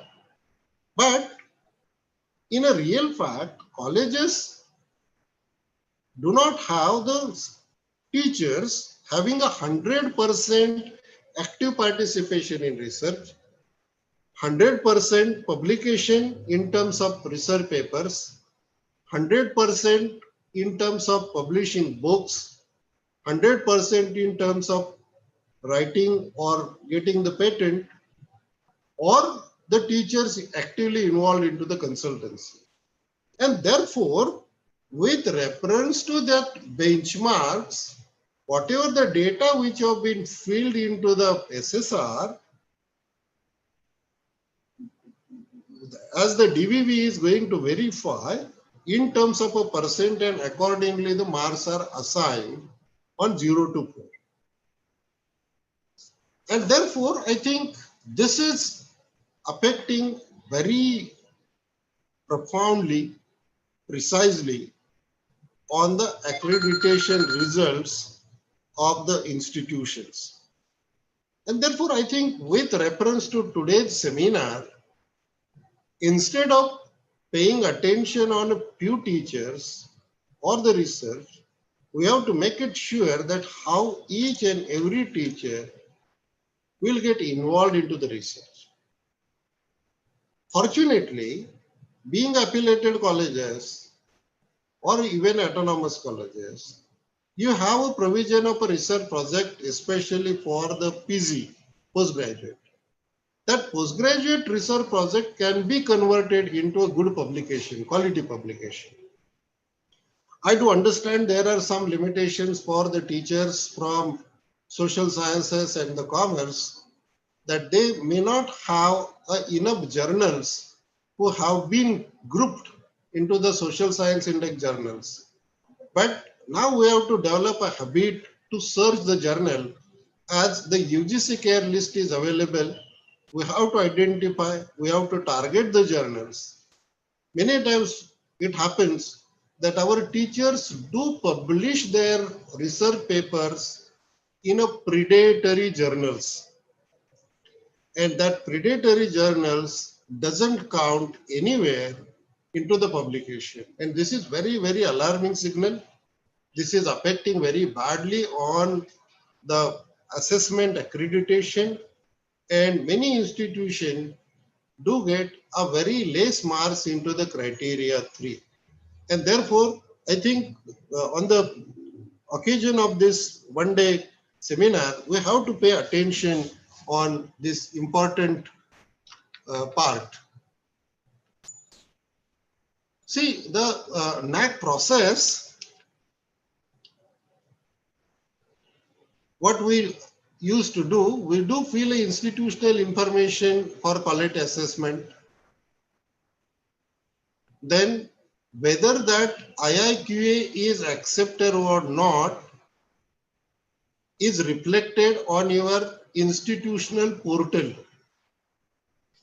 If there are some queries, for example, you have submitted your IIQA and the number of courses which you have mentioned in the IIQA, if that courses or the list of that courses is not reflecting on your website, immediately there will be a query from the NAC and you have to answer that query. Or if you have filled the information in IIQA that the number of teachers working in your institution is X and that list is not available on your website. So immediately there will be a query in IIQA. So you have to justify that query. Once the query is justified, your higher educational institution portal gives the message that you can submit your SSR now. So this SSR portal is open for you for a 45 days. Within 45 days, you have to submit the SSR. Many times our tendency to work for a longer days, extending up to the night, as the 42, 43 or the 44 days come closer. Instead of that, if you begin from early, you can submit your SSR on 30th day, on 32nd day, 37th day, it's absolutely fine. They will never say that why you are submitting before 45 days. But it is always better to be ready before. Once the SSR is ready, submitted, immediately the student satisfactory survey, 30% of the students sent the questionnaire. That student satisfactory surveys get completed and parallelly data validation verification is get completed within 45 days. Once the data DVV processes get completed, this NAC peer team, that NAC will approach to you and they will assign the team. They will ask for the nearest hotels, so and so forth. So this is how the NAC work. If suppose your institution is first time, they didn't have registered so far for the accreditation. Now this is good that Kotecha College is a very renowned college and it had been accredited a third time with a very good CGPA and with a grade. But there may be some participants from the colleges who have not yet entered into the accreditation process. It is my kind appeal to all of them that please initiate the process. To initiate the process is very simple. You have to fill the registration form online, then accreditation information. The NAC will verify all these information, what you filled into the registration within 8 to 10 days. And you do get an activation login and the password or the credential. Once you get a login and password, you do get an independent portal for your educational institution, and you can start filling the information related to your accreditation.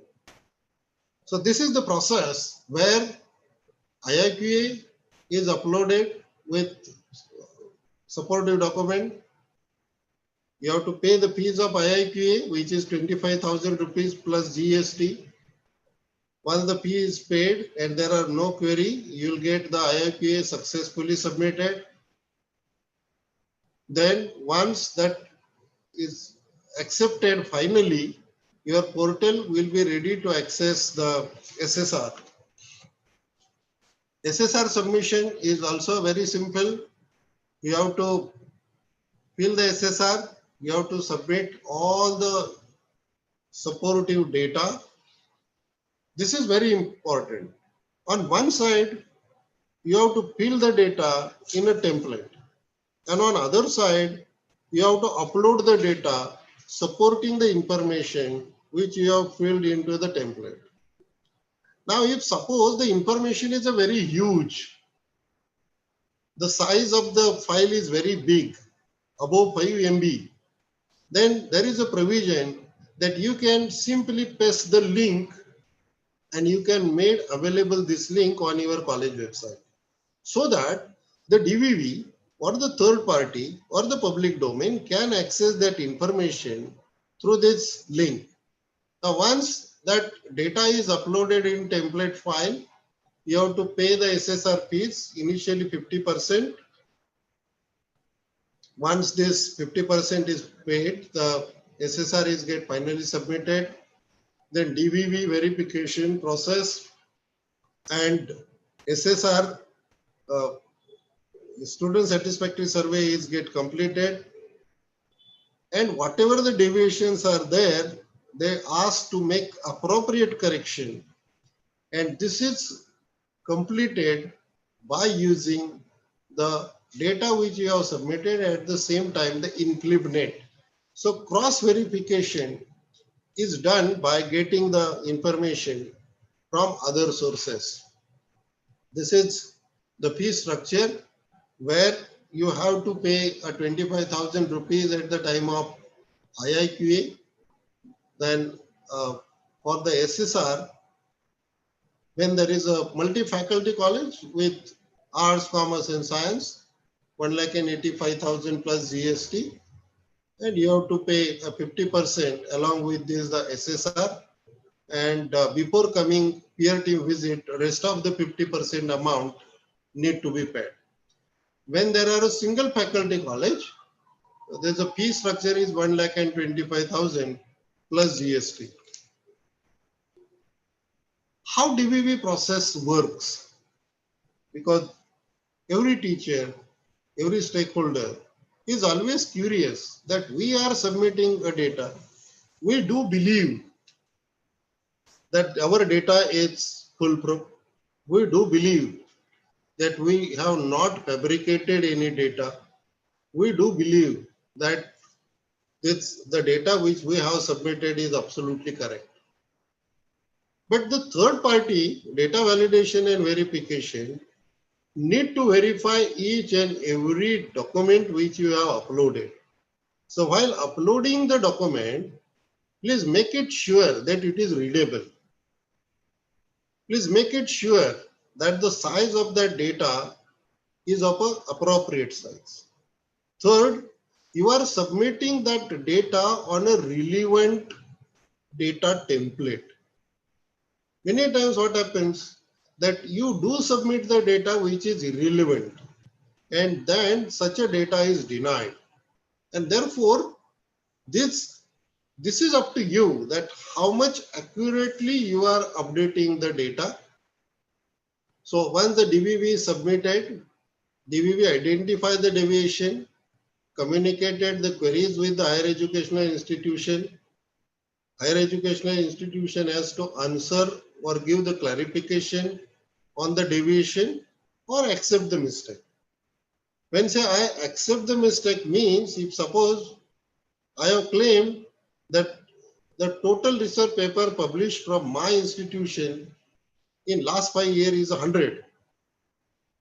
And most of the research papers which you are claiming as 100, that few are not covered under the UGC care list. They are not covered under the peer reviewed, or they are not covered into the citation index. Then it is rejected. If suppose you have claimed the paper which is published into the proceeding, but that proceeding is also not covered under the reviewing system, then it will not be accepted.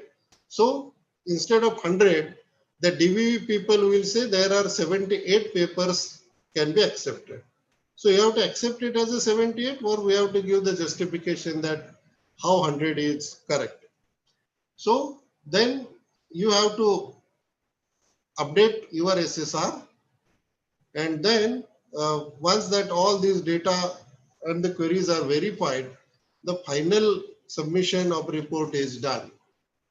Student satisfactory survey is also made in the same way. This initiate a survey with 30% of the total admitted student. Assume that in your college 1000 students have been admitted. So the moment you submit your SSR, 300 students will get a mail from the NAC with the queries. And it is expected that the 10% of the total admitted student or the 100 student need to respond for this student satisfactory survey. And so accordingly, we have to fill the details into the template where we are giving the details of the student, his name, Aadhaar number, roll number, whether he's from arts, commerce, whether he's first year or second year student, male or female. Then if the phone number, even their mail ID, and even if the PAN card number is there. So all these details we have to fill so that they will send the student satisfactory survey to this 30%. The student get activated link and they have to fill online. If suppose this out of that 30% student, NAC didn't got a sufficient response, then this student satisfactory survey link will be sent to all other 70% students. And within 15 days, that whatever the data which will be generated, which is minimum 100 or 10%. And then this is assessed through the computer system. We are very much familiar with this, the 7 criteria and the weightage. There is no drastic change. There is a small change which had been there here, that initially the total marks were allotted 150. Now it is 120. And the little bit change, or otherwise the 1000 marks are there as it is. Now you try to understand that NAC is not only depend upon the data which we have submitted. The data which you have submitted is a very important. It is a primary data. It will be considered, but at the same time, the DVV have the validation process in a different way. How they access the information? First, what we have provided. Secondly, every year we have filled the AISHE information on the website, which is available in a public domain. So this information will be linked with this AISHE. On the same line, we have filled the information every year with the NIRF. So this information will again link with the NIRF. And the other resources like Enlist, digital library, or some limited bank access or the government access. For example, I will quote example. In a SSR, you have mentioned that the highest impact factor of the research paper from your institution is 5.7. Now, the impact factor of any research paper is not a personal information. This information is available in a public domain. So DBB will do that. The same paper will get verified through this Enlist or digital library. If any institution is making a claim that during the corona pandemic period, we have conducted practicals on virtual laboratory. A virtual laboratory of IIT Mumbai or IIT Kanpur. So what they will do? They will go in a digital library. They will access the registration into the virtual laboratory record of the IIT Mumbai. Whether your institution is recorded there, whether your students are recorded there. So all this information is actually made available. So please keep in mind that the data which you are uploading in the template of NAC website as a SSR, it is not the only authenticated information provided by you, but it do get authenticated by all these other ways. And therefore, we have to be very particular. We have to be very honest while filling the data in SSR. This is what the CGPA is calculated, which are very much aware of that. The qualitative measures by the peer team members are get converted into grade point and 0 to 4 as we know. Now, please keep in mind that though they are the qualitative metrics, the peer team members are expected to assess only the qualitative metrics. But even though before visiting your institution, NAC peer team member visit your college website almost 10-15 times. They have accessed your SSR with the data which you have uploaded in a quantified metrics also, to understand the institution in a holistic way. And therefore, though it is a qualitative metrics, the NAC peer team member do consider all other parameters and the information which is there on the website and the things which are seen, realized, observed during the NAC peer team visit. And then it is converted into the grade points. Wider scope for normalizing the scores, provided if you have submitted the data in a very appropriate way. Extreme biases can be minimized because it is a number game. So certainly this is depend upon us. A 1 point difference between 2 letter grade with 50 or 100 points assigned between two successive letter grades result in appreciable fine tuning of the process. As we know that a small 3.0 is a B and 3.01 is a A. So this is very important, a small. Then relative evaluation would be more exact due to reduction in variation and standard deviation. Inter-peer team variations are substantially reduced, and with scarce scope for adjustment at any step, the peer team judgment would be more accurate. This is how we do get the grading. Initially, the grades were of a different type. The new grades have been initiated, plus. All of you are very much familiar with this. But here we can make out a small change. 51 to 75. The 0.25 factor is B plus, and 76 to 3 again 0.25 is reflected into B plus plus. Similarly, A to A1 and A1, A plus to A plus plus, there is a 50%, 0.50 deviation. So this is how the grading is given. See the final result, how it is calculated. When the peer team actually prepares the report, it has a 4 component.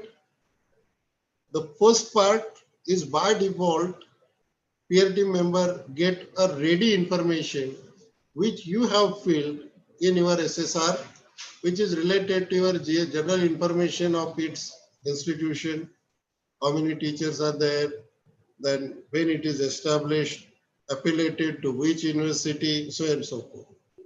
Section second is descriptive, discretion-wise, criterion-wise analysis report of the peer team. See that in a qualitative matrix, it is expected that every institution should write the answer in minimum 500 words. There are few criteria where there is ample scope to write in more words, but otherwise 500 is a limit. And for that purpose, in SSR, there is a provision that you can give additional information by using a template, by giving the additional file. So therefore, while you are writing your SSR, you have to be very precise, very particular, but at the same time, everything should be reflected in that 500 words. It may consider it as a good chance to represent that matrix in 500 words. But sometimes, unfortunately, I came with some SSR where there is no enough written material. They have just complete their matrix in 200 words or 300 words.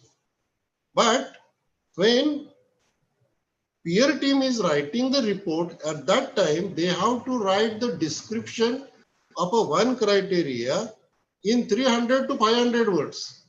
And therefore, critical analysis of that criteria is done by the peer team member. Sometimes it also happens that the things may not be reflected in the SSR, but with the experience, NAC peer team member have observed a good quality point in an institution that can also be reflected into the SSR. Section 3 of the report is overall analysis, where the NAC peer team members will identify your strength, opportunities, challenges, and even weaknesses. And the fourth part is a recommendations. A 10 recommendation can be given through this report. And this is the final report which is generated. As the previously mentioned, NAC peer team report is submitted online. Then the graphical representation of the quantitative metrics which have been assigned by the DVV and the student satisfactory survey. And the third part in a final result is an institutional grade sheet with details of quantitative and qualitative metrics. You will get details that where our institution is lagging behind. And this is how we do get the final accreditation certificate. I think this a basic plan of an accreditation process and the changes which are keen to see by every institution, which are appropriate and which are the areas where we can make a good improvement that is possible while you are preparing your SSR. With reference to this today's seminar, I think many colleges especially affiliated colleges. I know that there are many challenges so far as the research ecosystem is concerned, but I think this is the criteria where we can earn a good score, subject to you have to be a very planned, and certainly if you make or mentor your teachers and students accordingly, in next 2-3 years, next few years, we can certainly get good marks into this the research and development criteria. Thank you very much for inviting me to have a word on this topic. I'll be happy to answer the questions if have been raised by the participants. Thank you very much. Also, I'm thankful to the management and the college authorities and the IQAC coordinator for inviting me to have a talk on this topic. Thank you.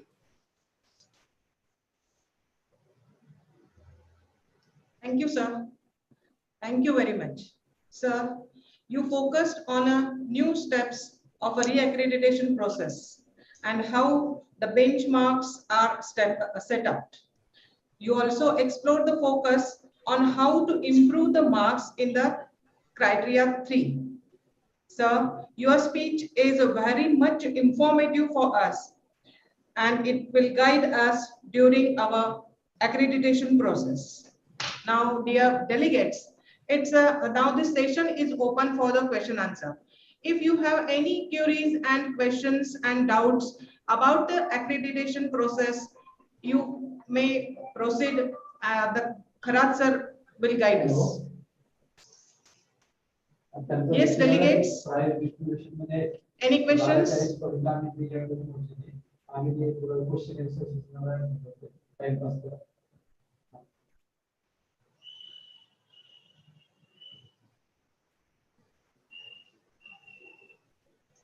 Delegates, the session is open for your doubts and queries and questions. Well, it seems there are no questions. Thank you. Your speech is already well informative and well exploratory, and that's why I think there is no any question. Thank you. Thank you. Thank you, sir. Thank you very much. With your kind permission, can I leave the meeting? Yes, sir. Okay. You may. Thank you, sir.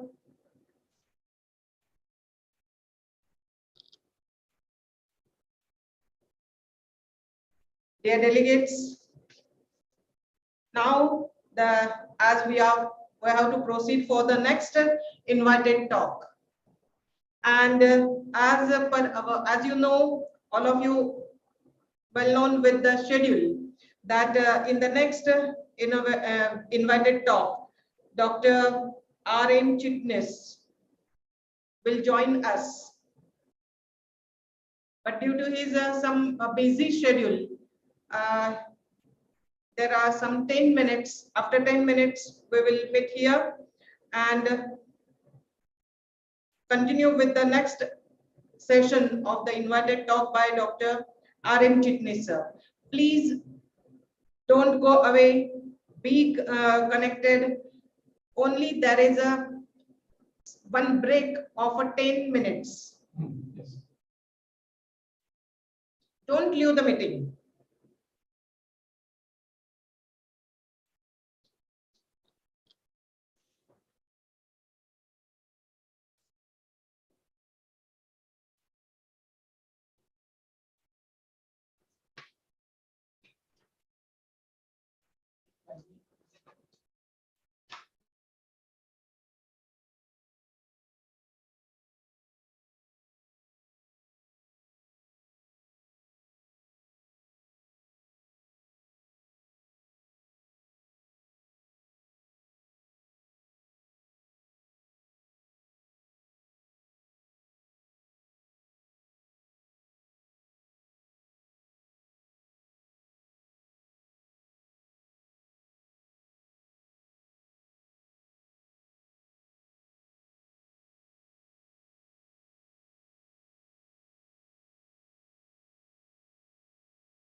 Welcome friends.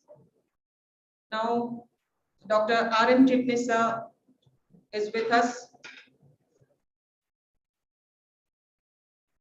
Friends, we will move towards the next invited talk. The next invited talk by Dr. R.M. Chitnis sir. He will deliver a talk on a topic, creating research culture and enhancing research quotient. I am profoundly delighted to take an opportunity to introduce the resource person of this session, Dr. R.M. Chitnis sir. He is a Vice Chancellor of Dr. Vishwanath Karad, MIT World Peace University, Pune. Dr. R.M. Chitnis is associated with the Nobel field of education for more than 3 decades and has contributed significantly to every organization's growth that he worked for. He was nominated and actively worked in various academic roles and responsibilities in the Savitribai Phule Pune University. He has been pioneered various important activities at MIT World Peace University, like International Summer School Business Simulation Program for management students, intercollegiate festivals such as Enthusiasm and Sports Festa, and short-term certificate courses like Business English, to a few names. He is recognized as a PhD research guide by VU University, Amsterdam and Netherlands. He is also recognized as a PhD guide by Savitribai Phule Pune University and Symbiosis International University. He has executed more than 4 national and 2 international projects. Dr. Chitnis has more than 11 national and international research publications to his credit and has authored 11 books. Friends, Dr. Chitnis is a chairman of a NAC peer team for accreditation of various institutes and universities. He is an academic peer reviewer on QS International University Ranking System. He is a member of a University Grant Commission, New Delhi, Committee of STRIDE, Schemes for Transdisciplinary Research and Academic Institutes and Universities. Dr. Chitnis has traveled overseas several times and visited reputed universities abroad and has been successfully in establishing MOUs and academic agreements with the international universities for summer school, joint research and faculty and student exchange programs. He is a recipient of many awards like Best Teacher Award on Education Management by Higher Education Forum of the India, Ideal Citizen Award by Pune Municipal Corporation. Dr. R.M. Chitnis is known for his futurist clear vision, conviction, and ability to bring ideas into the reality quite efficiently and successfully by working in a team. Friends, we are so honored to have Dr. Chitnis as a speaker for the invited talk. I am certain that all the participants are eagerly waiting for his valuable guidance. So without consuming any time, I would like to call upon Dr. R.M. Chitnis sir to enlighten us through his through this virtual platform. Welcome, sir. Welcome.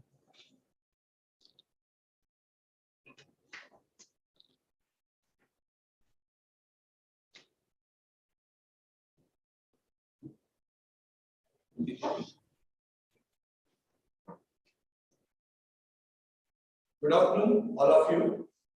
At the outset, let me thank the organizers of this webinar, NAC by itself, and Honorable Professor Patil sir.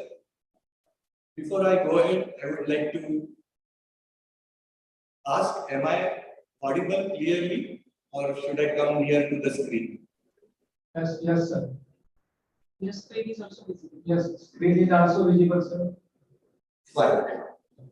As we go ahead in the newest format of NAC accreditation, You are aware that 70% is done by DVV and 30% is done quality. As we go into criteria 3, the criteria 3 is tough or tougher than the earlier criteria 3, when we used to have 100% marks when the committee used to come and there was no concept of 70-30. So I want to attract your attention today to that particular criteria, and then we'll come back to what is H index and research culture. And also what is Thomson Reuters, what is clarivate analysis.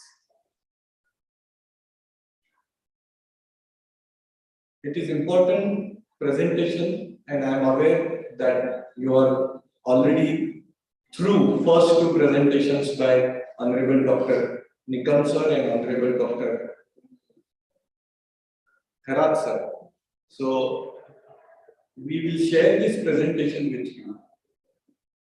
And my colleague Dr. Kapandikar sir and my colleague Dr. Mandar Lele sir from MIT College of Engineering, which is now MIT World Peace University since 2017.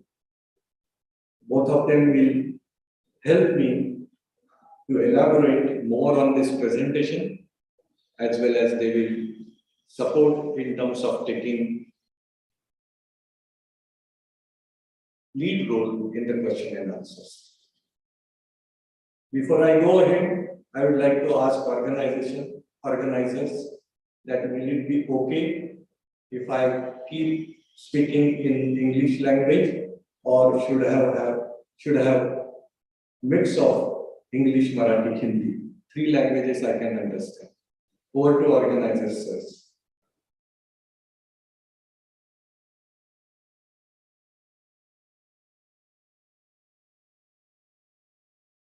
Dr. Patil sir, or the master of ceremony, madam who introduced me, will it be okay if I speak in English itself, or should I mix Hindi, English, Marathi? Yes, sir. You may bilingual, Hindi, Marathi, English.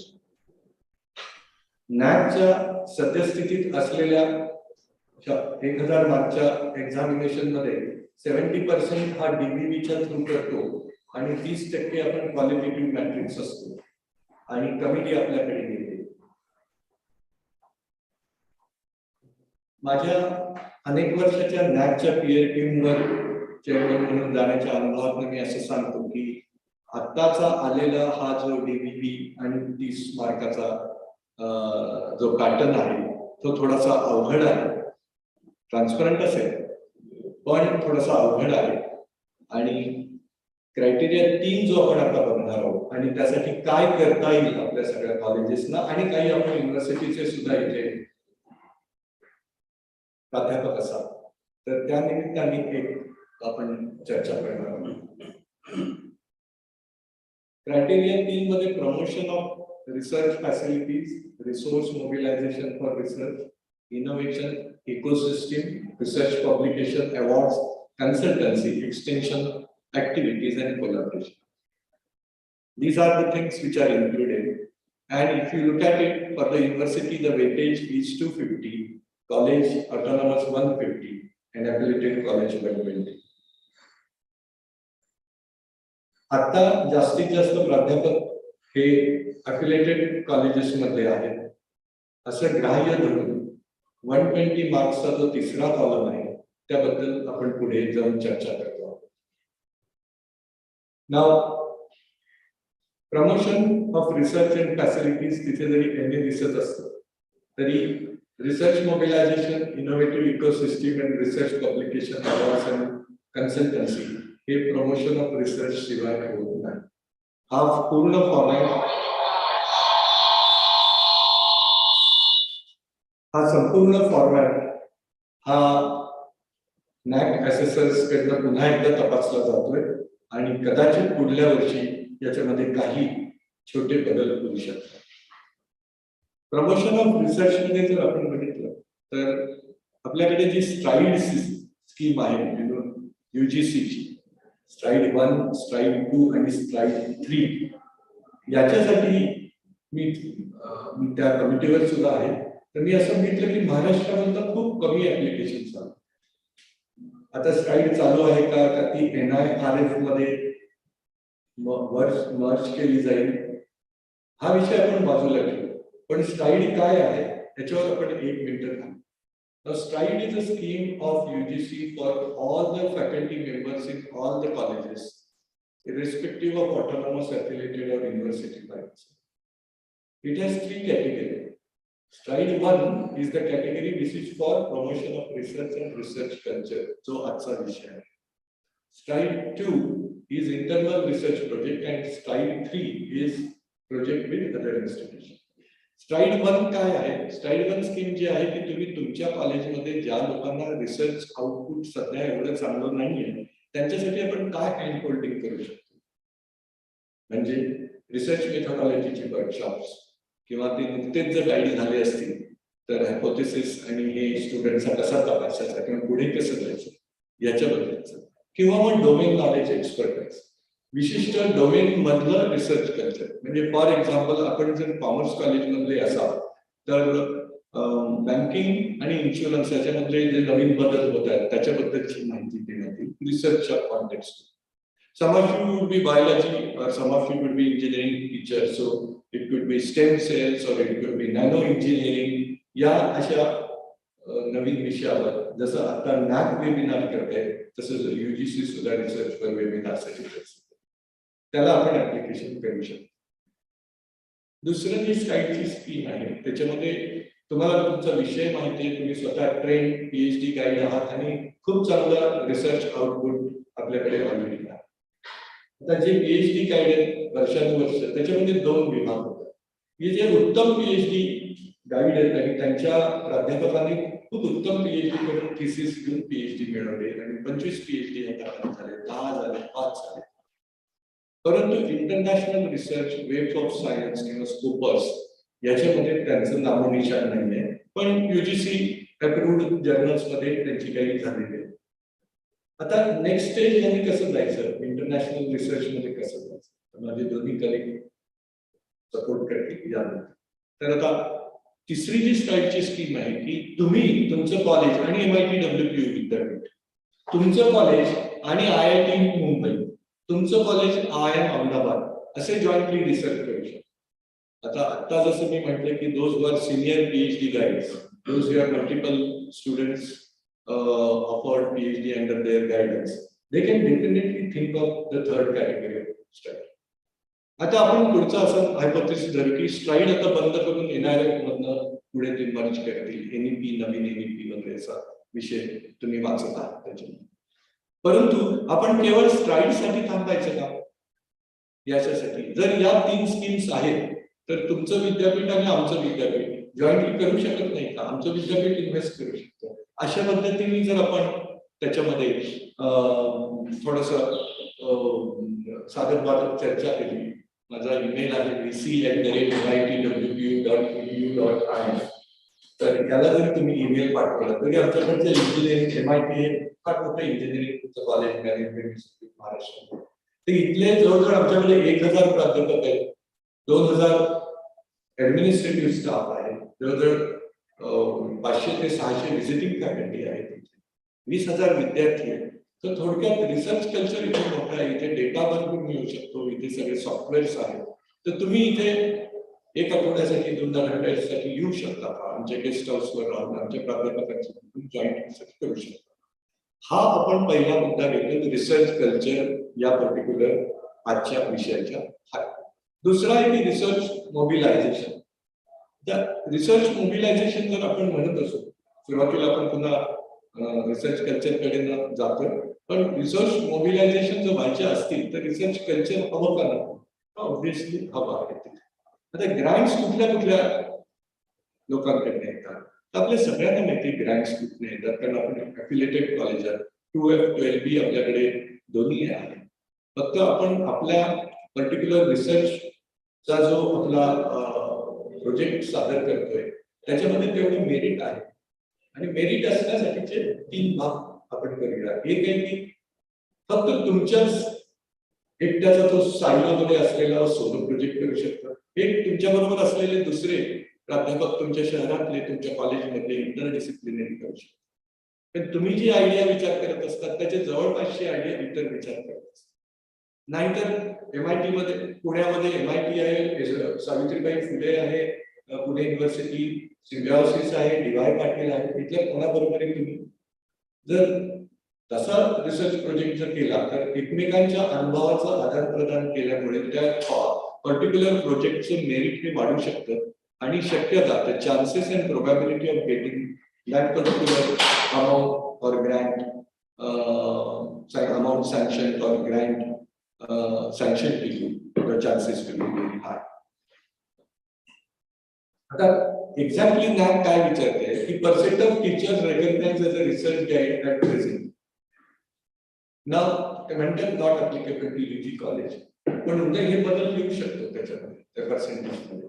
तर PhD guide होण्यासाठीची जी process आहे त्यामध्ये सुद्धा आता UGC ने असं सांगितलंय की 2 research article पाहिजेत नॅशनल लेवलचे.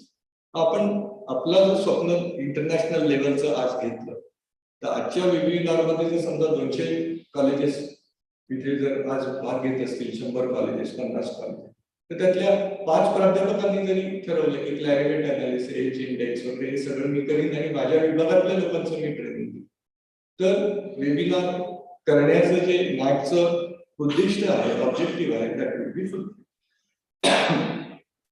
आपण सगळ्यांनी हा वाचला नसेल कदाचित क्रायटेरियातली, पण number of research project per teacher funded by government and non government agencies during last 5 years. आता गव्हर्नमेंट फंडिंग मध्ये 2 and 12B ज्यांना आहे त्यांना on the basis of merit of the project हे मिळत असतं ग्रँट. परंतु आपण आपल्या विभागामध्ये जर नॉन गव्हर्नमेंट एजन्सीज मध्ये गेलो तर त्याच्यामध्ये रोटरी क्लब सुद्धा येतं बरं. It need not be only A typical Indian based. Rotary हा बाहेरचा एक NGO पण त्यांच्या NGO इथे पण रजिस्टर केले. लायन्स क्लब असेल, रोटरी असेल, विविध डोमेन नॉलेजचे भरपूर NGOज आहेत. म्हणजे सस्टेनेबिलिटी स्टडीज मध्ये आहेत, ग्लोबल वॉर्मिंग मधले आहेत, नंतर मॅनेजमेंट असोसिएशन आहे, Bombay management association, Ahmedabad management association, FICCI association of chamber of commerce, नंतर Maharashtra chamber of commerce, Maratha chamber of commerce. तर या सगळ्यासाठी आपण एलिजिबल आहोत त्यांच्याकडे जाण्यासाठी आणि आपण यांच्याकडनं ग्रँट्स मागू शकतो. आता आत्मनिर्भर भारत किंवा इनोव्हेशन इकोसिस्टीम पाहिजे या पद्धतीने आपण जातो.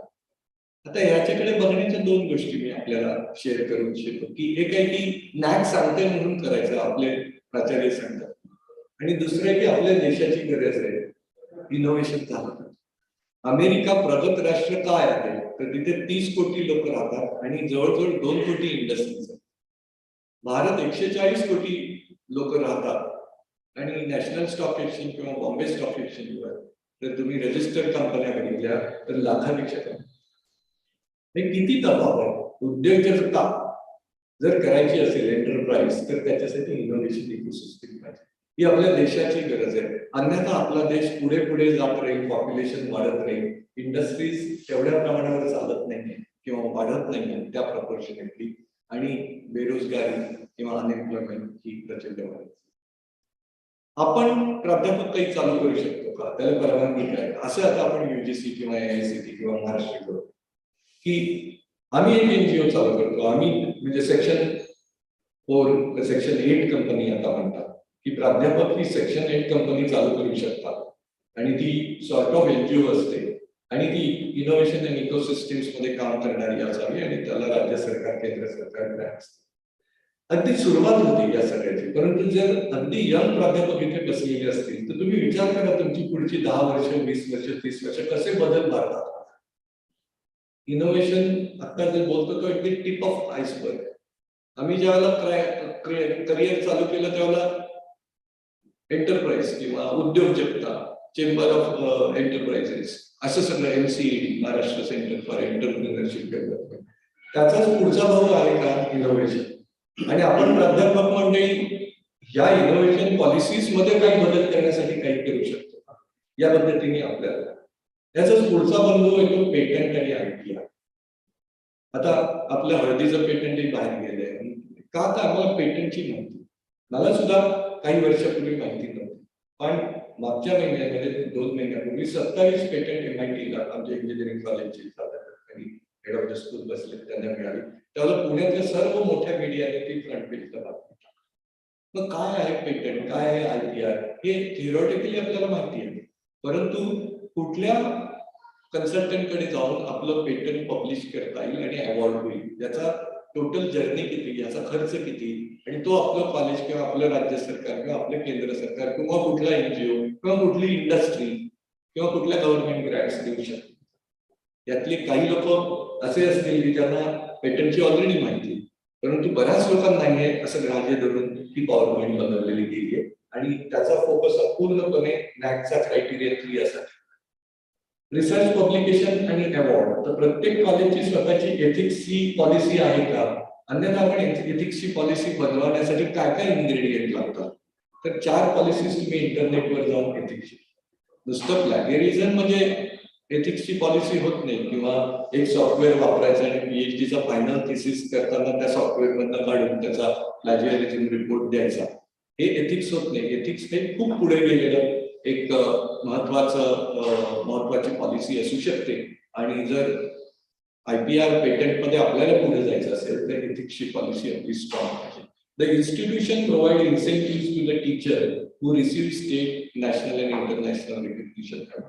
तर याच्यात ग्रँटेड कॉलेजमध्ये फंड्सची पॉसिबिलिटी आहे, पण विनाअनुदानित जी कॉलेजेस आहेत किंवा विनाअनुदानित ज्या प्रायव्हेट युनिव्हर्सिटीज महाराष्ट्रात आल्या, तर या सगळ्यांनी विचार करावा की खरंच आपण एवढ्या पगार देतो का इतर आपल्याला, आणि तेवढ्या काही पेन्शन किंवा काही मोठ्या इतर काही त्यांच्यासाठी वेलफेअर मेजर्स आहेत का, आणि नसतील तर निदान 3.2 जो आहे हा आपण अशा प्राध्यापक मंडळींसाठी द्यावा की ज्यांनी खरोखर काही काम केलं आणि त्यांना अवॉर्ड मिळाले. Number of PhDs awarded per teacher, निदान नॅक म्हणतं 1 तरी असावा, 1 वर्ष नसेल, समजा 4 वर्षात 1 असेल, तर याच्यामधला फक्त एक आहे की number of PhD awarded per teacher during last 5 years is eligible टीचरसाठी, म्हणजे जो PhD गाईड आहे आणि ज्याला PhD कॅन्डिडेट अलॉट झाले. मग हा जर्नी कसा आहे की आधी PhD गाईड म्हणून अप्लाय करा, ऍप्लिकेशन PhD स्टुडंट सँक्शन करतो.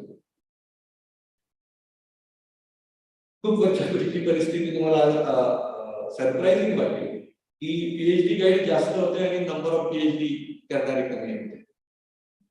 आणि त्यावेळेला PhDचे मार्गदर्शक हे बोलवून सांगायचे या आमच्याकडे PhD करा. माझ्या गाईडने मला बोलवून चहा दिला आणि मला म्हणाले, मी येत होतो त्यावेळेला की तुम्ही PhD करा, तुम्ही लहान वयामध्ये डायरेक्टर प्रिन्सिपल. मी थँकफुल आहे, ऋणी आहे त्याला. पण आजची परिस्थिती वेगळी आहे की PhD गाईड कमी आहेत आणि number of students applying for PhD चालू. मग आपलं असं मत आहे का की जो PhD स्टुडंट आपल्याला येईल त्याला आपण करून घ्यावा आपला विद्यार्थी? तर नाही. जसं आपल्या कॉलेजमध्ये चांगला मुलगा यायला पाहिजे, चांगला मुलगा यायला पाहिजे. ओके, तो शाळेत कम दे तुम्ही दिसणार.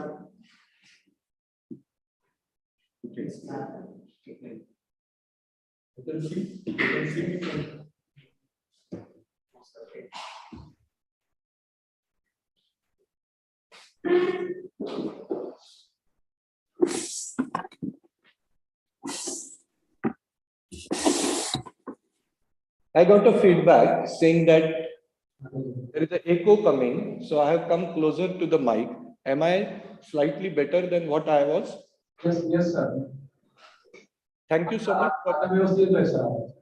thank you so much for your feedback. Going ahead, let's see that after number of PhDs, we are talking about research publication.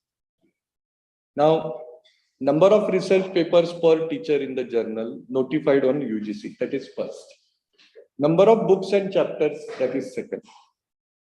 But if you are a university and if you look at the criteria or look at this particular criteria 3 and just open the same manual, the same DVV which is there for university or autonomous college, So if you go to university, you will see it is the toughest. अतिशय अवघड आहे आणि त्याच्यामध्ये हा 3.3.4 आणि 3.3.5 नंतर पुढचा जो पॉइंट येतो, सब पॉइंट येतो, त्यामध्ये दिले की इंटरनॅशनल वेब ऑफ सायन्स आणि स्कोपस याच्यामध्ये आपले that's the camera which is या सो इंटरनॅशनल इंडेक्स जर्नल्स मध्ये म्हणजे स्कोपस आणि वेब ऑफ सायन्स यामध्ये आपला प्रेझेन्स किती आहे आणि त्याच्यावर मार्क दिले जातात. त्यामुळे युनिव्हर्सिटीज ज्या इथे असतील आता त्यांचे प्राध्यापक त्यांनी त्याच्यावर जावं आणि थोडंसं सुरुवातीचं प्रेझेंटेशन आम्ही टिल्ट करत होतो फक्त रिसर्च पब्लिकेशनवर, परंतु हे नॅक वेबिनार आहे म्हणून त्याचे सगळे पॉइंट्स आम्ही घेतोय. पुढे जाताना एक्सटेन्शन ऍक्टिव्हिटीज आहेत, पण मला वाटतं एक्सटेन्शन ऍक्टिव्हिटीज आपण सगळे करता मी थोडंसं प्रेझेंटेशन आता सुरुवातीला मागे नेतो, मी सुरुवात जिथे करायची होती त्याच्यामध्ये, आणि तिथनं मी आमची ओळख करून देतो की आम्ही पुण्यामधनं बोलतो आहे आणि MIT वर्ल्ड पीस युनिव्हर्सिटी जी 1983 साली affiliated college to Pune university चालू झाली, 2017ला आम्हाला युनिव्हर्सिटी स्टेटस मिळालं प्रायव्हेट युनिव्हर्सिटीचं, आणि union of science and spirituality alone will bring harmony to humanity, bring peace to mankind or humanity या ब्रीद वाक्यावर 1983 साली ही सुरू झाली. पण ज्यावेळेला रिसर्च कल्चर आणावं याची जर बॅकग्राऊंड आपण बघितली की आपण नेहमी टीचिंग कॉलेजेस होतो ॲफिलेटेड. MIT 1983 to 2017 पर्यंत हे टीचिंग इन्स्टिट्यूट होते. त्यामधले काही उत्तम प्राध्यापक होते इंजिनिअरिंग मधले, त्यांनी उत्तम रिसर्च केला, परंतु आर्ट सायन्स कॉमर्स असेल, BBA असेल किंवा इतर स्कूल ऑफ गव्हर्नमेंट असतील, यांचा रिसर्च तेवढा म्हणावा इतका इंटरनॅशनल किंवा नॅशनल लेवलचा नव्हता. आणि म्हणून रिसर्च कल्चर चालू करताना आपल्याला 3-4 गोष्टी करता येईल की एक ते API मध्ये टाकलं, आता 7व्या वेतनवर्गात API ने पण दुसऱ्या पद्धतीने रिसर्च आणलंय, ते नॅकच्या माध्यमातून आणलंय. UGCचं व्हिजिट होत असेल तर त्यावेळेला सुद्धा रिसर्च विचारला जातो.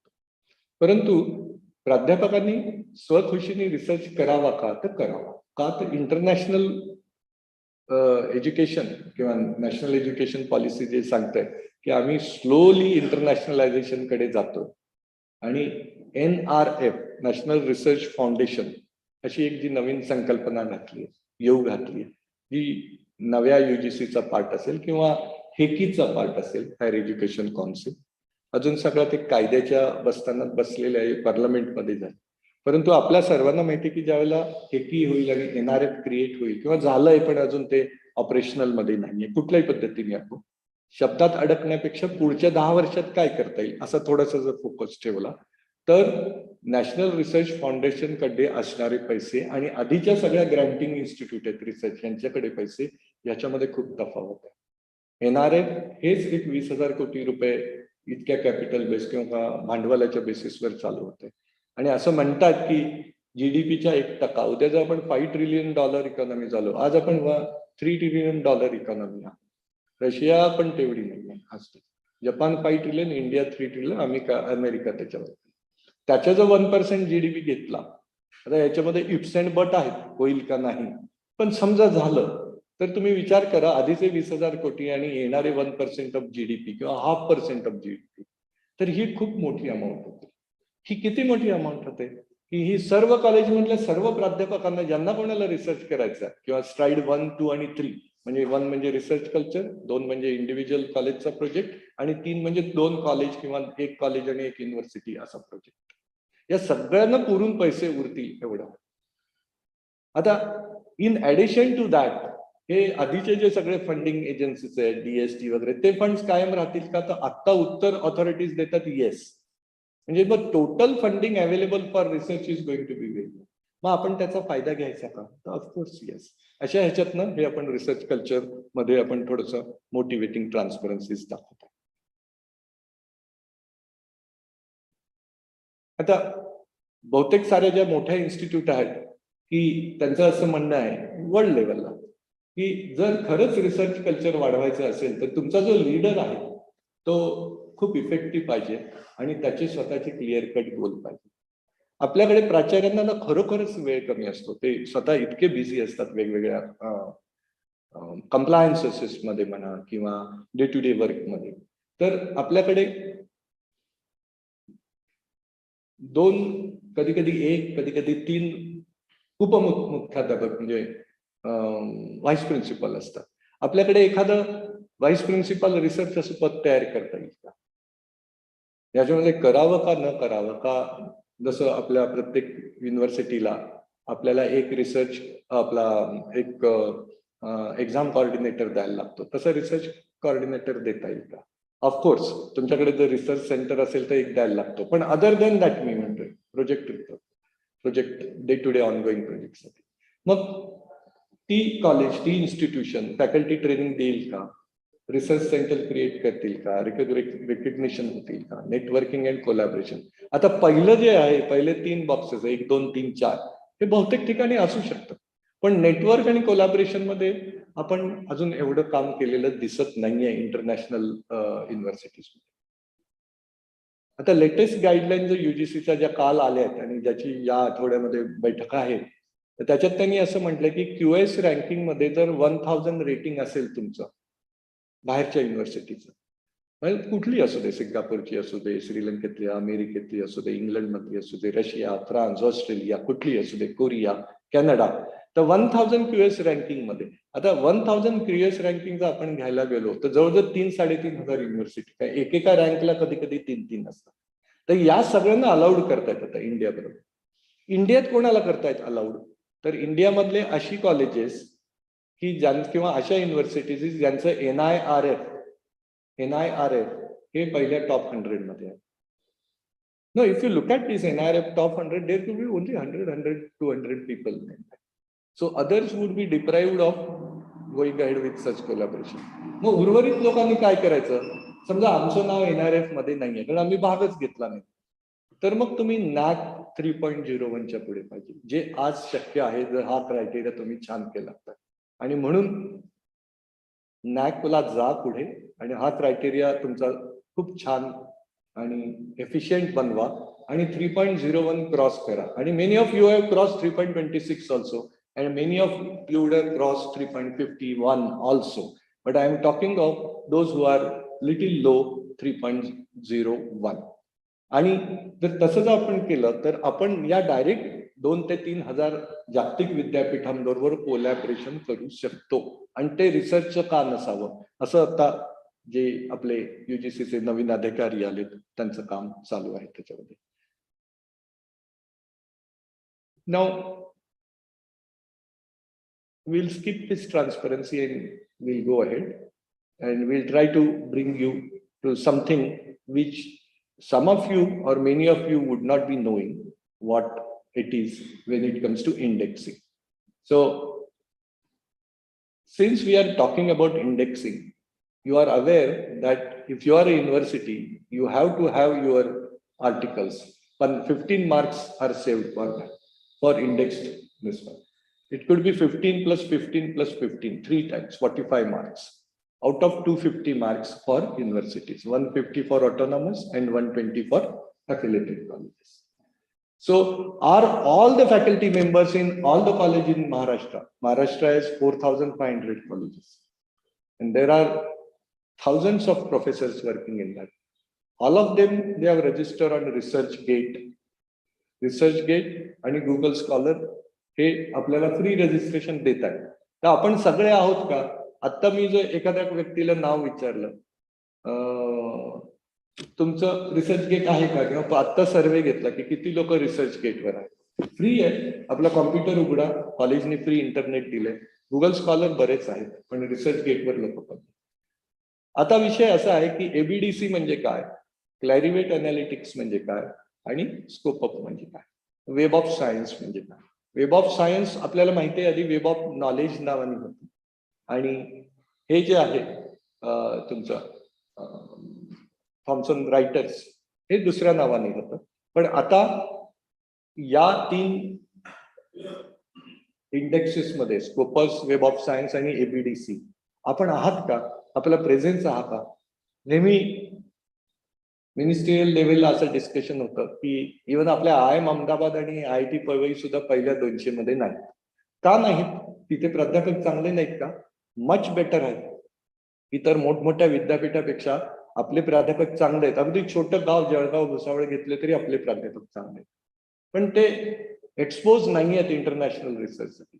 कदाचित तुमच्यापैकी 80-90% लोक हे हार्वर्ड, MIT, बोस्टन पेक्षाही जास्त चांगले असू शकतात, पण ती वेळ आलेली नाहीये अजून की ABDC म्हणजे काय समजून घ्यायची खरंच लोक. नाव ऑस्ट्रेलियन बिझनेस डीन्स काउन्सिल असं त्याचं उत्तर आहे ABDC. याच्यामध्ये फक्त मॅनेजमेंटचीच आर्टिकल्स असतात का असं नाही, किंवा वेब ऑफ सायन्स मध्ये फक्त सायन्सचीच असतात का तसंही नाही. स्कोपस मध्ये कुठल्या प्रकारची असतात. मग QS रेटिंग काय, आता UGC म्हणते QS रेटिंग, तर QS रेटिंग ही एक छोटी कंपनी होती, तर त्याचं नाव आहे क्वॅट कॉरेली सिमेंट्स. ही काही वर्षापूर्वी, काही म्हणजे जास्त 100-150 वर्षापूर्वी ही इंग्लंडमध्ये एक पब्लिशिंग पुस्तक छापणारी कंपनी होती. कुठनं कुठे जर्नी आहे बघा. आणि पुढे त्यांनी रँकिंग सिस्टीम काढली, युनिव्हर्सिटी रँकिंग, आणि जगभरामध्ये 1 नंबरला रँकिंग सिस्टीम QS क्वॅट कॉरेली सिमेंट्स नावाच्या माणसाची ती पुस्तक छापायचं पब्लिकेशन, प्रकाशन संस्था होती. आता त्याला कॉम्पिट करतात Times higher education. Times of इंडियाशी काही संबंध नाही आहे इंडियातल्या. टाइम्स हा लंडन मधला एक ग्रुप आहे. क्वॅट कॉरेली सिमेंट सुद्धा QS सुद्धा लंडन मधलाच ग्रुप आहे. तिसरा जो ग्रुप आला तो शांघाय रँकिंग चायनामध्ये. जर आपले सगळे प्राध्यापक गुगल स्कॉलर, ACI जर्नल किंवा वेब ऑफ सायन्स, ABDC, क्लॅरिवेट सगळं करायला लागले, तर मग मुंबई किंवा पुणे रँकिंग असं का नाही का, महाराष्ट्र रँकिंग का नाही काढता येणार हे संपूर्ण जगभरात, असं जर काही यंग प्राध्यापकांनी स्वप्न बघितलं तर ते सत्यात येण्याची शक्यता ही क्वॅट कॉरेली सिमेंट्स किंवा टाइम्स किंवा शांघायपेक्षा जास्त आहे. कारण आपला व्हॉल्यूम, आपलं बुद्ध्यांक आपल्या प्राध्यापकाचा टोटॅलिटी काढला तर हा जगामध्ये सर्वात टॉप असतो. आपले प्रोफेसर आहेतच चांगले, पण ती जी सपोर्ट सिस्टीम आहे ती त्यांना नाहीये. याच्यावर मी माझे कलिग आहेत त्यांना थोडंसं बोलायला सांगतो. आणि will it be okay for you to talk on Kakandikar sir on this transparency, and then we have Thomson writers further, and after that we are going to Web of Science, Clarivate Analytics, आणि आपण 5 मिनिटं ऐकून घ्या. काही लोकांना already माहिती असेल पण काही लोकांना माहित नसेल. ज्यावेळेला आपण मोठं वेबिनार करतो त्यावेळेला आपण हेट्रोजिनियस ऑडियन्सची बोलत असतो आणि सगळ्यांना माहिती आहे किंवा सगळ्यांना माहिती नाही असं कुठलं आपल्याला काढून बोलता येत नाही. मी डॉक्टर काकंडीकर सरांना थोडंसं इंटरव्ह्यू करायला सांगतो आणि बोलायला सांगतो. फक्त एको येत असेल तर सांगा, ते माझ्या खुर्चीत येऊन बोलतील. या एक होईल. Better if he comes here then that we will save.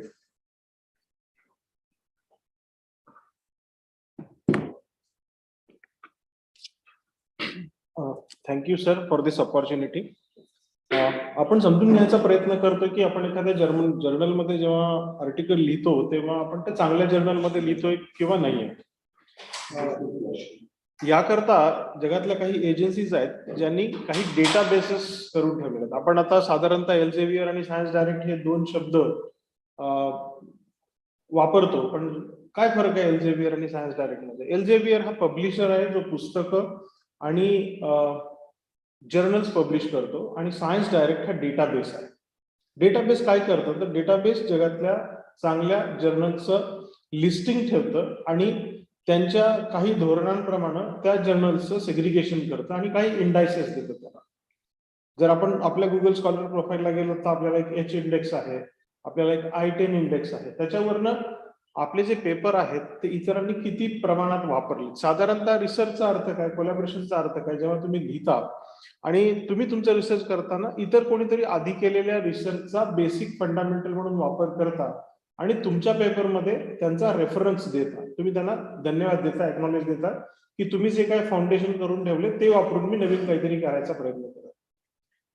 मग असे जे क्रॉस रेफरन्सिंग होतं की तुम्ही एखादा पेपर, आपण अगोदरचा पेपर वाचला आणि तो आपल्या पेपरमध्ये रेफरन्स म्हणून लिहिला, याचा अर्थ आधीचा जो पेपर आहे त्यांनी एक चांगल्या प्रकारचा रिसर्च केलेला आहे. जेव्हा तुम्ही लिहिता आणि तुम्ही पब्लिश करता आणि तुमचा पेपर पब्लिश झाल्यानंतर इतर लोकांनी तुमच्या रिसर्चचे आलेले आउटकम्स ॲज अ बेसिक म्हणून वापरले आणि त्याच्या पुढचं एक्सटेन्शन काम केलं. याचा अर्थ तुमचा पेपर हा इतर सायंटिफिक कम्युनिटीच्या उपयोगाला आला. आणि बेसिकली हे सगळे इंडायसेस आहेत जे डेटाबेसमध्ये असतात ते याच वरती आधारित असतात की त्या जर्नल मधले प्रत्येक आर्टिकल किती लोकांनी डाउनलोड करून वापरले, किती लोकांनी रेफरन्स केले. मग ज्या जर्नल मधले आर्टिकल्स जास्तीत जास्त वेळा इतर रिसर्चर्सनी रेफर केले, वापरले, त्या जर्नलचं इंडेक्सिंग हे हाय असतं. आणि ज्या जर्नलचे वापरले गेले नाही याचा अर्थ त्या जर्नलमध्ये पब्लिश झालेला रिसर्च हा सर्वमान्य नाही किंवा अद्ययावत नाही असं यावरनं दिसतं. आणि साधारणतः असं आता आमचे कुलगुरू सांगत होते त्याप्रमाणे थॉमसन रिव्हर्टर्स ज्यांच्याकडे वेब ऑफ सायन्स हा एक डेटाबेस आहे आणि क्लॅरिटी अनालिसिस हा एक डेटाबेस आहे. सायन्स डायरेक्टचा डेटाबेस जो आहे त्याच्यावरती जे इंडेक्सिंग आहे ते स्कूपसचं इंडेक्सिंग आहे. तेव्हा आता आपण जर बघितलं NIRF सुद्धा 2 प्रकारचं इंडेक्सिंग बघतं. बेसिकली तुमचा पेपर पब्लिश झाला ज्या जर्नलमध्ये ते जर्नल वेब ऑफ सायन्सच्या कुठल्याही डेटाबेसमध्ये लिस्टेड आहे का किंवा ते सायन्स डायरेक्टच्या कुठल्याही डेटामध्ये लिस्टेड आहे का. ते असेल तर आपण त्याला वेब ऑफ सायन्स म्हणतो. आता वेब ऑफ थॉमसन रिव्हर्टर कडनं जी डेटाबेसेस आली त्याचा सगळ्यात अगोदर होता SCI सायन्स सायटेशन इंडेक्स. त्यात त्यांनी काही जर्नल घेतली, ती संपत आल्यावर त्यांनी सायन्स सायटेशन इंडेक्स एक्सपांडेड केला. त्यात सोशल सायन्स सायटेशन इंडेक्स पण आहे सोशल सायन्सेससाठी. तोही एक्झॉस्ट झाल्यानंतर आता त्यांनी ESCI असा नवीन इंडेक्सिंग आणला आणि वेब ऑफ सायन्स असा एक आहे. याचा अर्थ जगातली या 10 वर्षातली नंबर ऑफ जर्नलची संख्या बघितली तर त्या जर्नलच्या क्वालिटी प्रमाणे त्यांनी हे जर्नल्स वेगवेगळ्या डेटाबेसमध्ये इन्क्लूड केले. जर तुमचा पेपर ज्या जर्नलमध्ये झाला तो जर SCI इंडेक्स असेल तर याचा अर्थ तो अत्युच्च प्रतीचं जर्नल आहे, अतिशय अद्ययावत प्रकारचा रिसर्च त्यात होतो. आपल्याला आता हेच बघायचं की आपण जेव्हा एखादा पेपर लिहितो तर तो चांगल्या जर्नलमध्ये लिहितो हे कशावरनं ठरतं तर ते जर्नल कुठल्या कुठल्या डेटाबेसमध्ये इंडेक्सिंग केलेलं आहे. सगळ्यात अगोदर आपण जेव्हा एखादा पेपर कम्युनिकेट करायचा तर आपण काय बघितलं पाहिजे त्या जर्नलच्या होमपेज वरती जाऊन इंडेक्सिंग मध्ये जाऊन ते कुठल्या कुठल्या डेटाबेसेसमध्ये इंडेक्स आहे हे बघितलं पाहिजे. ते चांगल्या ठिकाणी इंडेक्स असेल तरच अशा ठिकाणी आपण आपला रिसर्च पेपर लिहावा, नाहीतर लिहू नये. साधारणतः रिसर्च पेपर लिहिताना बऱ्याच लोकांना अडचणी येतात. जर आपण सुरुवात केली असेल आणि आपल्याला वाटतं की माझा रिसर्च फारसा अद्ययावत नाहीये किंवा मी काय फार मोठं काम केलं नाही त्यामुळे मी चांगल्या जर्नलला जाऊन का लिहू, ही शंका येऊ शकते, प्रत्येकालाच येऊ शकते. पण त्याच्यावरती माझं उत्तर असं आहे की आपण जेव्हा एखादा पेपर अत्युच्च जर्नलला, तुम्ही ज्या क्षेत्रात काम करताय त्या क्षेत्रातल्या स्पेशलाइज्ड जर्नलला जेव्हा लिहिता त्यामुळे तुमच्या रिसर्चचं स्टेटस काय आहे याचा विचार न करता तो रिसर्च पेपर त्या क्षेत्रातल्या चांगल्या एक्सपर्टकडे पाठवला जातो रिव्ह्यू करण्यासाठी. आणि ती जी लोक असतात ती त्या क्षेत्रातली अत्युच्च लोक असतात आणि ती अतिशय सिन्सिअरली तुमचा पेपर वाचतात आणि त्यांचा रिव्ह्यू देतात. मग असं होऊ शकतं की साधारणतः तुम्ही पेपर दिल्यानंतर त्यांनी तुम्हाला 5-50 प्रश्न विचारले, आपला पेपर सिलेक्ट होणारच नाहीये.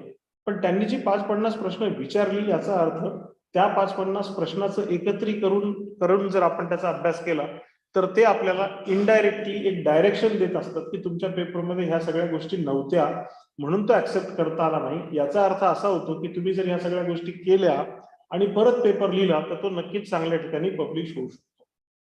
ही एक प्रकारचं इनडायरेक्ट कोलॅबरेशन आहे.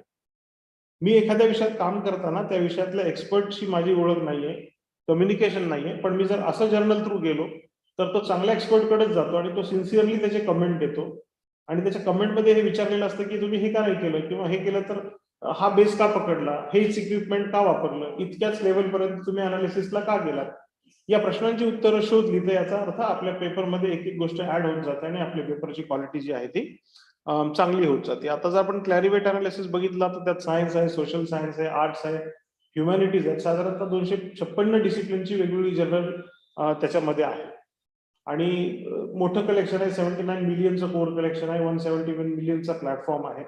त्यात आर्टिकल्स आहेत, रिव्ह्यू आर्टिकल्स आहेत, एडिटोरियल्स आहेत, क्रोनॉलॉजीज आहेत, ऍबस्ट्रॅक्ट्स आहेत, कॉन्फरन्स प्रोसिडिंग्स आहेत, बुक चॅप्टर्स आहेत, बुक्स आहेत. तर हे वेगवेगळ्या प्रकारचं कलेक्शन आपण त्यामध्ये बघू शकतो. जसं आता मी बोललो की एखाद्या जर्नलचं स्टँडिंग काय आहे, तर ते इंडेक्सिंग कुठं होतं, आणि मग त्या जर्नलमध्ये प्रकाशित झालेले पेपर इतर लोक कसे वापरतात आणि किती वेळा वापरतात ह्याच्यावरनं त्या जर्नलचा इम्पॅक्ट फॅक्टर ठरतो. आपण आपला जरी गुगल स्कॉलरचा प्रोफाईल काढला आणि आपला एच इंडेक्स बघितला, माझा एच इंडेक्स 5 असेल तर याचा अर्थ काय की माझ्या 5 पेपरला कमीत कमी 5 वेळा सायटेशन मिळालेले आहे. म्हणजे माझ्या प्रत्येक पेपरला 5 सायटेशन्स आहेत, असे माझ्याकडे 5 पेपर आहेत. आणि जर तुम्ही I10 इंडेक्स बघितला आणि माझा I10 इंडेक्स 10 असेल तर याचा अर्थ माझ्या 10 पेपरला 10 सायटेशन मिळालेले आहे. या अनालिसिस वरनं कळतं की रिसर्चरचा दरवर्षीचा प्रोग्रेस किती आहे, आपण जे लिहितोय ते कशा पद्धतीनं वापरलं जातं किंवा बाकीची लोक कशी रेफर करतात. त्याचवरनं जर्नल्सचे इम्पॅक्ट फॅक्टर सुद्धा काढलेले जातात की सायंटिफिक कम्युनिटीमध्ये त्या जर्नलचा इम्पॅक्ट काय, ते जर्नल कसं डिफरन्स क्रिएट करते, त्या जर्नलमधनं इतर लोकांना रिसर्च करण्यासाठी कशी प्रेरणा मिळते. आणि त्याकरता साधारण जर आपण हा फॉर्म्युला बघितला की आपण जर इम्पॅक्ट फॅक्टर काढत असेल तर त्याचा अर्थ काय, the average annual number of citations पर आर्टिकल पब्लिश. माझा पेपर एखाद्याने वापरला म्हणजेच तो त्याच्या पेपरमध्ये साईट केला म्हणजे माझ्या पेपरला 1 सायटेशन मिळाला. मग माझ्याच पेपरला त्या वर्षभरात 100 सायटेशन मिळाले आणि त्या जर्नलमध्ये असे 100 आर्टिकल वर्षभरात पब्लिश केले तर प्रत्येक आर्टिकलला काही सायटेशन्स आहेत, त्याचं जर ॲव्हरेज काढलं तर तो साधारणतः ढोबळ मागणीचा इम्पॅक्ट फॅक्टर म्हणता येईल. ज्या जर्नलमध्ये पब्लिश झालेले पेपर जास्तीत जास्त वेळा इतर रिसर्चर्स कडनं वापरले जातात याचाच अर्थ त्या जर्नलचा इम्पॅक्ट फॅक्टर जास्त आहे. आणि आपण साधारणतः जर बघितलं की 600 सायटेशन्स मिळाले असतील आणि त्या जर्नलमध्ये 175 आर्टिकल आणि 125 आर्टिकल असतील तर त्याचं ऍडिशन करून 600 भागिले 175 प्लस 125 म्हणजे 300, तर साधारणतः त्याचा जर्नल फॅक्टरचा इम्पॅक्ट फॅक्टर आला 2. अशा पद्धतीनं इम्पॅक्ट फॅक्टर काढला जातो. मी आता एच इंडेक्स बद्दल बोलत होतो. एच इंडेक्स हा बेसिकली ऑथर बेस्ड मेट्रिक आहे. सुरुवातीचा जो इंडेक्स मी आता बोललो तो जर्नलचा इंडेक्स होता. जेव्हा आपण एखाद्या रिसर्चर्स ची इंडेक्सिंग करायचा प्रयत्न करतो तर आपण त्याचा एच इंडेक्स I10 इंडेक्स काढतो आणि टोटल नंबर ऑफ सायटेशन्स बघतो. So H index is author level metric which will measure the productivity and citation impact of the publications for any individual. So the maximum value of H is such that given author has published at least H papers that have been cited at least H times. मी आता जसं म्हणालो की माझा H index 5 असेल तर माझ्या publish झालेल्या 5 पेपर्सला कमीत कमी 5-5 सायटेशन्स आहेत, म्हणजे तो 5-5 वेळा वापरला गेलेला आहे. आणि आपण जर बघितलं तर एच इंडेक्स साधारणतः 9-10 सुरुवातीला तुमचा जेव्हा तुम्ही लिहायला लागाल तेव्हा हळूहळू वाढत जाईल आणि आपल्याकडे काही असे रिसर्चर्स किंवा सायंटिस्ट आहेत ज्यांचा एच इंडेक्स 300-400 पर्यंत सुद्धा आहे. तसंच दुसरा मेट्रिक जो आहे जो इंडिव्हिज्युअल लेवलला आहे त्याला आपण I10 इंडेक्स म्हणतो की साधारणतः माझ्या एखाद्या पेपरला 10 सायटेशन्स मिळाले म्हणजे तो माझा पेपर आता सेटल होतोय आणि तो पेपर आता पब्लिश झालेला आहे, पब्लिक डोमेन मध्ये गेलाय आणि हळूहळू त्याचं ऍक्सेप्टन्स वाढत जाईल, लोक वापरायला लागतील कारण तो सगळ्यांना व्हिजिबल होतोय. तर I10 इंडेक्स जो आहे तो आपल्याला त्या ऑथरचे किती पेपर आहेत त्या प्रत्येक पेपरला 10 सायटेशन्स मिळाले हे दर्शवतो. Thank you sir.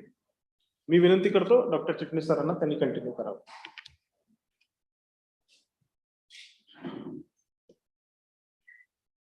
Thank you doctor Kakandikar sir. आता आपल्या बरोबर आमचे honourable dean MIT world peace university engineering फॅकल्टीचे डॉक्टर खांडेकर सर आहेत आणि डॉक्टर मंदार लेले इंजिनिअरिंग फॅकल्टीचे हेड ऑफ स्कूल आहेत आणि पूर्ण MIT वर्ल्ड पीस युनिव्हर्सिटीचे रिसर्चचे डायरेक्टर डॉक्टर कृष्णा वराडे जे वेगवेगळ्या PhD स्कूल्स चालवतात, त्याच्यामध्ये engineering, management, arts, science, commerce, liberal arts वगैरे, फोटोग्राफी, एज्युकेशन असे सगळे आहेत. तर आपल्याला विनंती आहे की आम्ही आता बोलावं का काय, आपण प्रश्न विचारले तर 12:30 to 1:30 आम्हाला वेळ दिलाय आपण आणि वी आर डिसिप्लिन सोल्जर, आम्ही तो वेळ पाळतोय आणि 12:35 आम्ही इथनं बोलणं चालू केलंय आणि 12:35 म्हणजे 1:35 आम्ही थांबू. आपल्याकडे साधारणपणे 20 मिनिटं आहेत आणि माझ्या सहकाऱ्यांना मध्ये जर काही बोलायचं असेल तर मी त्यांना इन्व्हाइट करतो. या डॉक्टर खांडेकर सर बोलतील आणि मग त्यानंतर मी डॉक्टर वराडे किंवा मंदार लेनन विचारतो आणि मग आम्ही सगळे मिळून आपले प्रश्न घेऊ. ओके, आम्ही थोडे कॅमेऱ्याच्या समोर नाही आहोत, त्यामुळे जो बसला इथे या लॅपटॉपवर तोच आता दिसत आहोत. थोड्या वेळाने आम्ही तिकडे घेऊ कॅमेरा.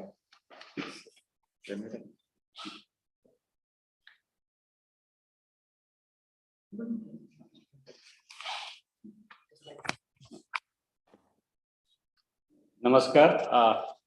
तुम्हा सगळ्यांना ऑनलाईन भेटून खूप आनंद होतोय. प्रोफेसर चिटणीस, व्हाईस चान्सलर सरांनी एक मोठं आय वुड से की मिशन घेतलेलं आहे की सगळ्या ठिकाणी रिसर्च इनोव्हेशनचा प्रसार व्हावा आणि त्याच्या माध्यमातनं हे जे काय आज प्रेझेंटेशन होत आहे त्याच्यामध्ये तुमच्याशी संवाद साधताना I am really privileged to interact with you online. My colleague Professor Kakandikar spoke about various indices which are used by various ranking and rating agencies world over. त्यांनी H index बद्दल सांगितलं, त्यांनी I10 index बद्दल सांगितलं. तर पुढचा प्रश्न असा येतो की हे सायटेशन आपल्या पेपरचं वाढवण्याकरता काही ऑर्गॅनिक वेज आहेत का? ऑर्गॅनिक वेज म्हणजे की आपण काही चुकीचं न करता नॅचरली आपल्या रिसर्च पेपरला सायटेशन आपण वाढवू शकतो का? तर ह्याच्याकरता मी पुढच्या काही गोष्टी तुमच्याशी शेअर करणार आहे की how to increase citation count. Obviously पहिलं उत्तर जे आपल्या डोळ्यासमोर येतं की मीच माझा पेपर साईट करू शकतो का? टू अ एक्सटेंड याचं उत्तर हो आहे, जर त्याची खरंच गरज असेल तर. पण कधी कधी असंही बघितलेलं आहे की सेल्फ प्लॅजरिझम कसं असतं तसं self citation beyond a particular point झालं तर काही क्लॅरिवेट अनालिसिस किंवा अशा लोकांनी त्याच्यावरती काही ऑब्जेक्शन सुद्धा घेतलेले आहेत. तर याचं उत्तर असं आहे की जेव्हा खरंच गरज असेल तेव्हा आपण आपला पेपर किंवा आपल्या को ऑथरचा पेपर साईट करायला काही हरकत नाही. दुसरी गोष्ट अशी आहे की जेव्हा आपण कीवर्ड्स वापरतो तेव्हा असे कीवर्ड्स शोधावेत की जे शक्यतो जेनरिक नेचरचं आहेत पण तुमच्या रिसर्चच्या कामाच्या संदर्भातले आहेत. फॉर एक्झाम्पल, माझा रिसर्च एरिया जर चिप डिझाईन मध्ये असेल तर लो पॉवर डिजिटल डिझाईन हा अत्यंत जेनरिक कीवर्ड आहे जो VLSI मध्ये बऱ्याचशा पेपर्समध्ये साईट केला जाऊ शकतो. तर असे कीवर्ड्स तुम्ही शोधा, 7 ते 8 कीवर्ड्स तुमच्या रिसर्च मधले, ते जेनरिक आहेत आणि ते बऱ्याच ठिकाणी डेटाबेस मधून कॅप्चर होतात फॉर सर्च इंजिन ऑप्टिमायझेशन म्हणा किंवा क्लॅरिवेट अनालिसिस सारख्या टूल्समध्ये ते कॅप्चर केले जातात. आणि काही कीवर्ड्स आणि फ्रेजेस तुमच्या रिसर्च पेपरमध्ये आहेत त्या तुम्ही ॲब्स्ट्रॅक्ट पासून कन्क्लुजन पर्यंत जितक्या रिपीटेडली वापरता येतील तितकं बरं आहे. म्हणजे तुम्ही काय करता की त्या कीवर्ड्सचा तुम्ही सर्चचा ऑप्टिमायझेशन करत चाललेला. मी जसं म्हटलं low power, VLSI design, digital design, battery operation time, हे माझ्या एरियातले काही रिपीटेडली वापरणारे कीवर्ड्स आहेत. तर त्याचा तुम्ही नक्की विचार करावा आणि ते कॉन्शियसली पुढचा पेपर लिहिताना त्याचा वापर करावा.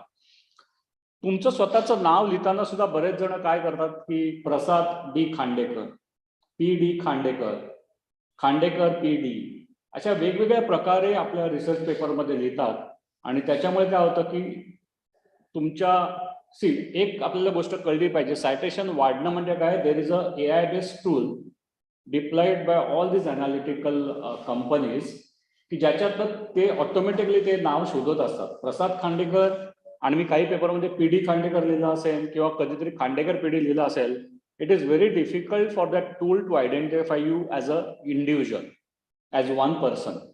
त्याच्यामुळे कन्सिस्टंटली तुमचं नाव एकाच पद्धतीने लिहा प्रत्येक पेपरमध्ये.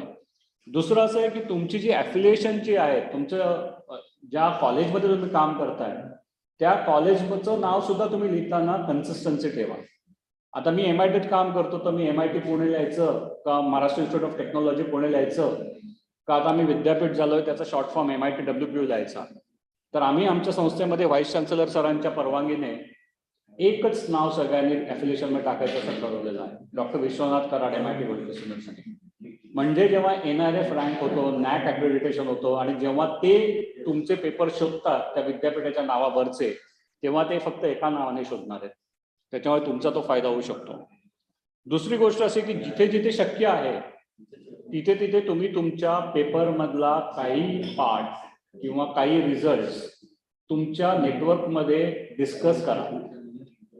फॉर एक्झाम्पल, माझं फ्रान्समधल्या एका माणसाबरोबर बोलणं चाललेलं आहे काही पब्लिकेशनच्या संदर्भात, तर त्याला मी सांगत राहायला पाहिजे मी ह्याच्यामध्ये काम करतोय आणि हे माझे पब्लिकेशन्स आहेत. And keep on publishing your work at reputed conferences, जिथे काही तुमच्याच विषयातले लोक येऊन तुमचा पेपर साईट करतील आणि तुमच्या कामाचा दखल अंदाज घेतील. One thing that we have started using in MIT World Peace University is social media. एखादं पेटंट ग्रँट झाल्यानंतर आम्ही लगेच त्याची कॉपी आमच्या स्कूलच्या सोशल मीडियावरती, लिंक्डइन वरती, इंस्टाग्राम वरती लगेच अपलोड करतो. कारण तिकडनं बरीच लोक बघतात आणि मग म्हणतात की अरे याचा हा पेपर झालाय का, लेट मी चेक, आणि ते साईट करण्याची प्रोबॅबिलिटी वाढते. आताचे दिवस असे आहेत की तुम्ही किती पेपर पब्लिश केलं याच्यापेक्षा तुमचा एच इंडेक्स म्हणजे पब्लिकेशनची क्वालिटी काय आहे याच्यावरती जास्त फोकस आहे. त्याच्यामुळे सायटेशन वाढवणं हा एक कॉन्शियस एफर्ट असतो आणि कॉलेजची एक स्वतःची पॉलिसी पाहिजे की आपण आपल्या फॅकल्टीच्या पब्लिकेशनचं सायटेशन कसे वाढवणार आहोत. आता नॅक क्रायटेरियामध्ये पुढचा जो आहे त्याच्याबद्दल क्लासिफिकेशन बघितलं रिसर्च, इनोव्हेशन आणि एक्सटेन्शनचं, तर आमच्यासारख्या विद्यापीठाला जास्तीत जास्त मार्क आहेत रिसर्च इनोव्हेशनचे 250 मार्क.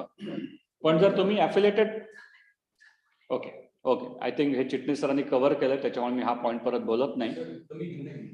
ओके, सो मी आता माझे कलिग प्रोफेसर मंदार लेले हे आमच्याकडे बेसिकली सगळ्या पब्लिकेशनचं डेटा आणि across all departments publication push होण्याकरता जे एफर्ट्स घेतात ते बोलण्याकरता मी त्यांना इन्व्हाइट करतो. आणि आमचे dean research doctor Krishna Varade यांनी सुद्धा खूप एफर्ट्स घेतलेत आमच्याकडे रिसर्च कल्चर एस्टॅब्लिश व्हायला, पॉलिसी इम्प्लिमेंट करून.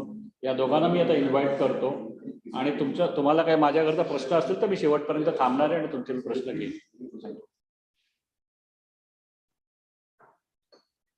त्यांना मी विनंती करतो की लेले सरांनी थोडंसं ओपन ऍक्सेस रिसर्च क्वेश्चन त्याच्यावर. Okay, thank you Chitnis sir. I think माझा आवाज येतोय का, काय प्रॉब्लेम नसावा बहुतेक.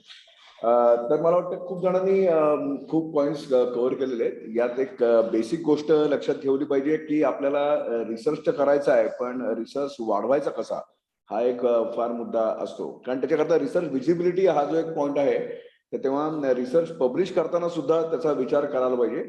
त्याकरता एकूण 4 प्रकारचं जर्नल रिव्ह्यूज असू शकतात. एक असतो की म्हणजे ओपन रिव्ह्यू असतो, ज्याच्यात पेपर पब्लिश करणाऱ्या माणसाला आणि रिव्ह्यू करणाऱ्या दोघांना एकमेकांना ते माहीत असतात. त्यात क्लोज एक प्रकार असतो, त्याच्यामध्ये जो पेपर पब्लिश करतो त्या माणसाला रिव्ह्यू कोण करतं हे कळत नाही, मग त्याला सिंगल ब्लाइंड सुद्धा काही ठिकाणी म्हणतात. आणि बहुतांशी जे हाय रँक जर्नल असतात ही सगळी डबल ब्लाइंड असतात. तर त्या डबल ब्लाइंडचा अर्थ असा आहे की त्याच्यात रिव्ह्यू करणाऱ्याला कोणाचा पेपर आहे हे कळत नाही आणि रिव्ह्यू करण्याकरता ज्यांनी पेपर टाकलाय त्यांना हे कळू शकत नाही की बाबा आपला रिव्ह्यू पेपर कोणी केलेला आहे. या 2 गोष्टी असतात. तसं पेपर पब्लिश करताना या सगळ्या गोष्टी फार महत्वाच्या आहेत आणि त्या पद्धतीने आपण मला वाटतं त्याच्याकडे पाहिलं पाहिजे. पेपर पब्लिश केल्यानंतर त्याची रिसर्च विजिबिलिटी कशी वाढवायची याच्यावर आम्ही बरेच वर्ष काम करतोय. तर मला वाटतं की इतर अनेक वेगवेगळ्या कॉलेजमध्ये हा इश्यू असेल की बाबा रिसर्च विजिबिलिटी कशी वाढवायची. तर म्हणजे आम्ही बरेच वर्ष विचार करून याच्यावर एक मॉडेल तयार केलेलं आहे. काही पद्धतीने काही त्याच्यावर ट्रेनिंग कोर्सेस आम्ही देऊ शकतो. तर कोणाचं जर खरंच अजून काही त्याच्यात करायचं असेल तर आत्ताच चिटणी सरांनी मला सूचित केल्याप्रमाणे की आम्ही अशा प्रकारची वर्कशॉप्स आमच्या MIT वर्ल्ड पीस युनिव्हर्सिटीमध्ये नक्कीच अरेंज करू शकतो. आमच्याकडे जे काही पोटेन्शियल आहे, इव्हन पॉसिबिलिटी अशी आहे की तुमच्याकडनं पण आम्हाला चांगल्या गोष्टी काय शिकायला मिळण्याची शक्यता आहे या इंटरॅक्शन मधनं. तर मला वाटतं फ्युचरमध्ये मला वाटतं आपण अशा प्रकारच्या गोष्टी अजून जास्तीत जास्त पद्धतीने करूया, सो दॅट रिसर्च विजिबिलिटी कारण रिसर्च करणं हे इम्पॉर्टंट आहे, तसं रिसर्च व्हिजिबिलिटी पण इम्पॉर्टंट आहे. जसं मगाशी सरांनी बऱ्याच प्लॅटफॉर्म सांगितले, त्या प्लॅटफॉर्मवर खूप जणांचे प्रोफाईल हे पब्लिक केलेले नसतात. तर पब्लिक नाही केले तर ते दुसऱ्यांना दिसणार नाही, दुसऱ्याला दिसले नाहीत तर मग त्याचा उपयोग नाही. तुमचा आर्टिकल एखाद्या दुसऱ्या कोणीतरी वाचावं हे जर वाटत असेल तर तुम्ही तो पब्लिक केल्याशिवाय त्याला काही उपयोग नाही. दुसरं म्हणजे तो तुम्ही किती मेंटेन करताय. जसे माझे इथे काकंडीकर सर आहेत, he is my head of the school, he is always keep on chasing. अरे तुम्ही प्रोफाईल अपडेट का करत नाही. म्हणून आम्ही आमच्याकडे फॅकल्टीला एक सवय लावलेली आहे की प्रत्येक महिन्यातल्या एका शनिवारी आम्ही सगळ्यांना बसून त्यांचे प्रोफाईल अपडेट करून देतो. आणि त्याशिवाय होणार नाही, कारण शेवटी असं आहे की तुम्हाला तुमचा प्रोफाईल अपडेट करून थांबायचं नाहीये, तर त्याचा फायदा तुम्हाला तुमच्या विद्यापीठाला, तुमच्या कॉलेजला, फायनली तुमच्या फॅटर्निटीला करून द्यायचा आहे. तर याकरता मला वाटतं प्रत्येकाने थोडं थोडं काम करायला पाहिजे. मला नक्की कल्पना आहे की रिसर्च हा काही सगळ्यांचा खास असू शकत नाही, पण तरी सुद्धा मला वाटतं की जो काही तुम्ही थोडा जरी रिसर्च करत असाल तो व्हिजिबल असायला पाहिजे. आणि त्याशिवाय तुम्ही नॅशनल इंटरनॅशनल लेवलला काम करू शकत नाही. आणि त्याकरता मला वाटतं आपण वर्कशॉप आणि हे ते किंवा ट्रेनिंग कोर्सेस काही कोणाला नक्कीच आपण हवे असतील तर MIT वर्ल्ड प्लस युनिव्हर्सिटीमध्ये तुमचं स्वागत आहे. मला वाटतं चिटणीस सरांशी बोलून तुम्ही पुढच्या गोष्टी करू शकता. तर मी आता चिटणीस सरांना विनंती करतो की त्यांनी जे काही फायनल कन्क्लुजन असेल ते द्यावं आणि मी इथे थांबतो. धन्यवाद. थँक्यू.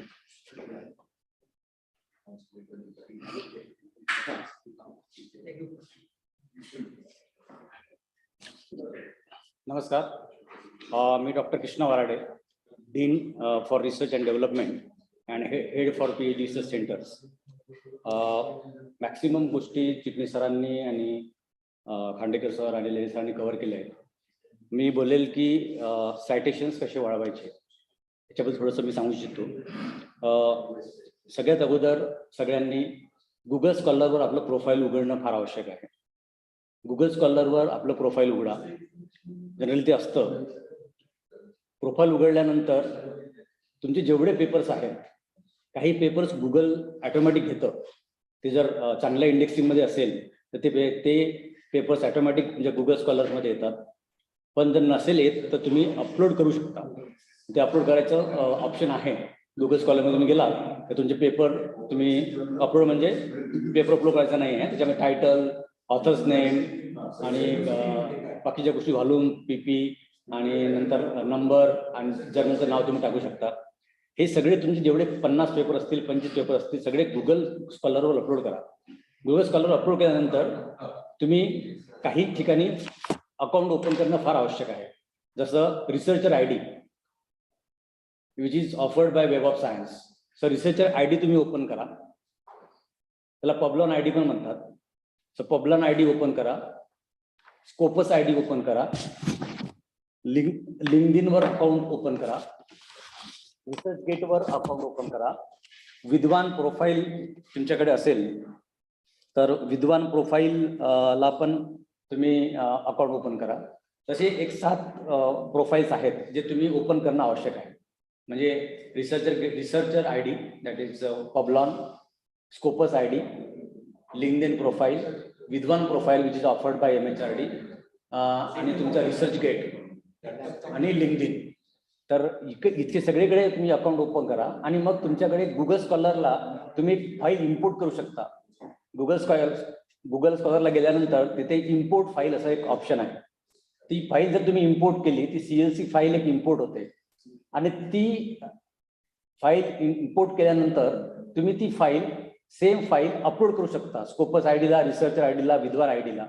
तिकडे त्या फाईल्स तुम्ही जर अपलोड केल्या की तुमचे जेवढे पब्लिकेशन्स आहेत गुगल स्कॉलरमध्ये अपलोड झालेले ते ऑटोमॅटिक तिकडे दिसायला लागतील. सगळीकडे तुमचे प्रोफाईल दिसतील आणि नंतर तुम्ही तुमचं जे प्रोफाईल उघडता आहे त्याच्यामध्ये तुमचं अफिलिएशन हे तुमचं टाका. तुमच्या युनिव्हर्सिटीचं किंवा तुमच्या इन्स्टिट्यूटचं जे नाव आहे, जे AICTE प्रमाणे आहे किंवा UGC प्रमाणे जे तुमचं नाव आहे ते नाव तुमचं प्रोफाईलमध्ये टाका. म्हणजे ते कन्सिडर करण्यात येईल. अशा तऱ्हेने तुम्ही तुमचे सायटेशन्स वाढवू शकता. हा फार महत्त्वाचा पॉईंट आहे. आणि then you required some policies. मग तुम्हाला काही पॉलिसी तयार करावं लागतील जी लोकांना मोटिवेट करेल. जसं तुम्हाला कन्सल्टन्सी पॉलिसीज आहेत त्याच्यामध्ये तुम्ही 80% हे फॅकल्टीला देऊ शकता 20%, हे तुमच्या इन्स्टिट्यूटला असेल. तसंच पेटंट पॉलिसी आमच्याकडे पेटंट पॉलिसी आहे, त्याच्यामध्ये पेटंटचा पूर्ण खर्च हे युनिव्हर्सिटी करतं आणि फर्स्ट अप्लिकंट इज युनिव्हर्सिटी. तशी तुम्ही पॉलिसी करू शकता की पेटंटचे पूर्ण खर्च हा युनिव्हर्सिटी करेल. तर आम्ही जेव्हा ही पॉलिसी डिसिजन घेतलं त्यानंतर आमचे पेटंट्स खूप वाढले. म्हणजे मुलांकडे ते पोटेन्शियल आहे, फॅकल्टीकडे ते पोटेन्शियल आहे, पण ते समोर येत नाहीत कारण पेटंटचा खर्च जास्त आहे. पेटंट पॉलिसी करायचे. नंतर कन्सल्टन्सी पॉलिसी झाली. नंतर फंडिंग पॉलिसी आहे. जर तुमच्याकडे काही फॅकल्टी फंडिंग आणत असेल तर त्यांना काय इन्सेंटिव्ह द्यायचे, आणि फॅकल्टी जर पब्लिकेशन करत असतील चांगल्या इन्स्टिट्यूटमध्ये, चांगल्या वेब ऑफ सायन्समध्ये किंवा स्कोपसमध्ये, डिपेंड्स अपॉन इम्पॅक्ट फॅक्टर तुम्ही काय इन्सेंटिव्ह देऊ शकता. जसं इम्पॅक्ट फॅक्टर 6 ते 8 मध्ये असेल 40,000, असं तुम्ही एक पॉलिसी तयार करू शकता ज्याच्यामध्ये तुम्हाला त्यांना इन्सेंटिव्ह देता येईल आणि त्यांचं मोटिवेशन होऊन त्यांचे पेपर्स वाढतील. त्याचप्रमाणे बाकी पॉलिसी तुम्हाला तयार करता येईल. तर मी आता सरांना क्वेश्चन आन्सरसाठी चिटणीस सरांना हे करतोय, आमंत्रित करतोय. आपल्या सर्वांना घेतलं त्याबद्दल धन्यवाद. पुन्हा MIT Hello friends, now the session is open for question answer. आणि जर आपले काही प्रश्न असतील तर आपण विचारा. मराठी, हिंदी आणि इंग्लिश 3 लँग्वेजेस मध्ये विचारू शकता. Hello dear delegates, if you have any doubts, any questions, the session is open for question answer.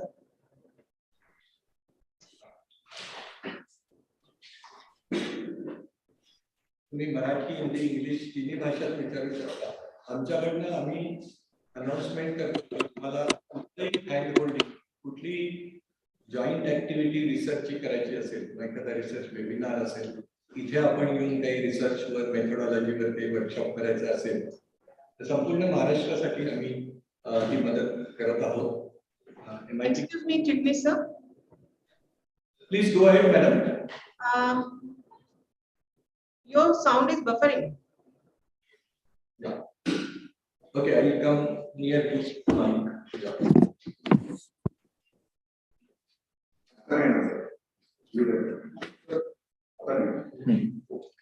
Is it better now? Yes sir, it's clear.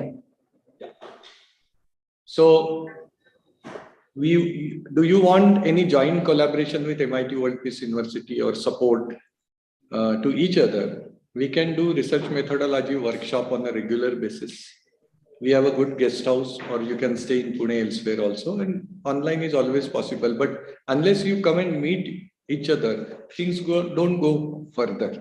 And as I said, if Government of India this week is thinking of collaboration with 1,000 top universities in the world as per QS and NIRF top 100 or 3.01 above NAC accredited colleges, then why not collaboration between Maharashtra? So I've been speaking this with our management, speaking this with NAC, speaking this with Government of Maharashtra. We are also speaking to other universities. It's good. Why not Mumbai and Pune University come together and do a joint research project? Is it impossible? But they haven't done any big project. At least the project which will be reckoned and recognized by international community, where there is a joint output. And Stride 3 is allowing 3 crore plus funding for such. Over to you. तुमचे जर काही प्रश्न असतील तर आपण 5 मिनिटं घेऊ. अन्यथा आम्हाला पुढील मीटिंग मध्ये जायचंय आमच्या कामात. Yes, delegates. Someone has asked question on this one and chat box, I think. You can also type in chat box or ask in any language. Is there anyone from NAC attending today? Pardon sir, please. I can't get your voice, sir.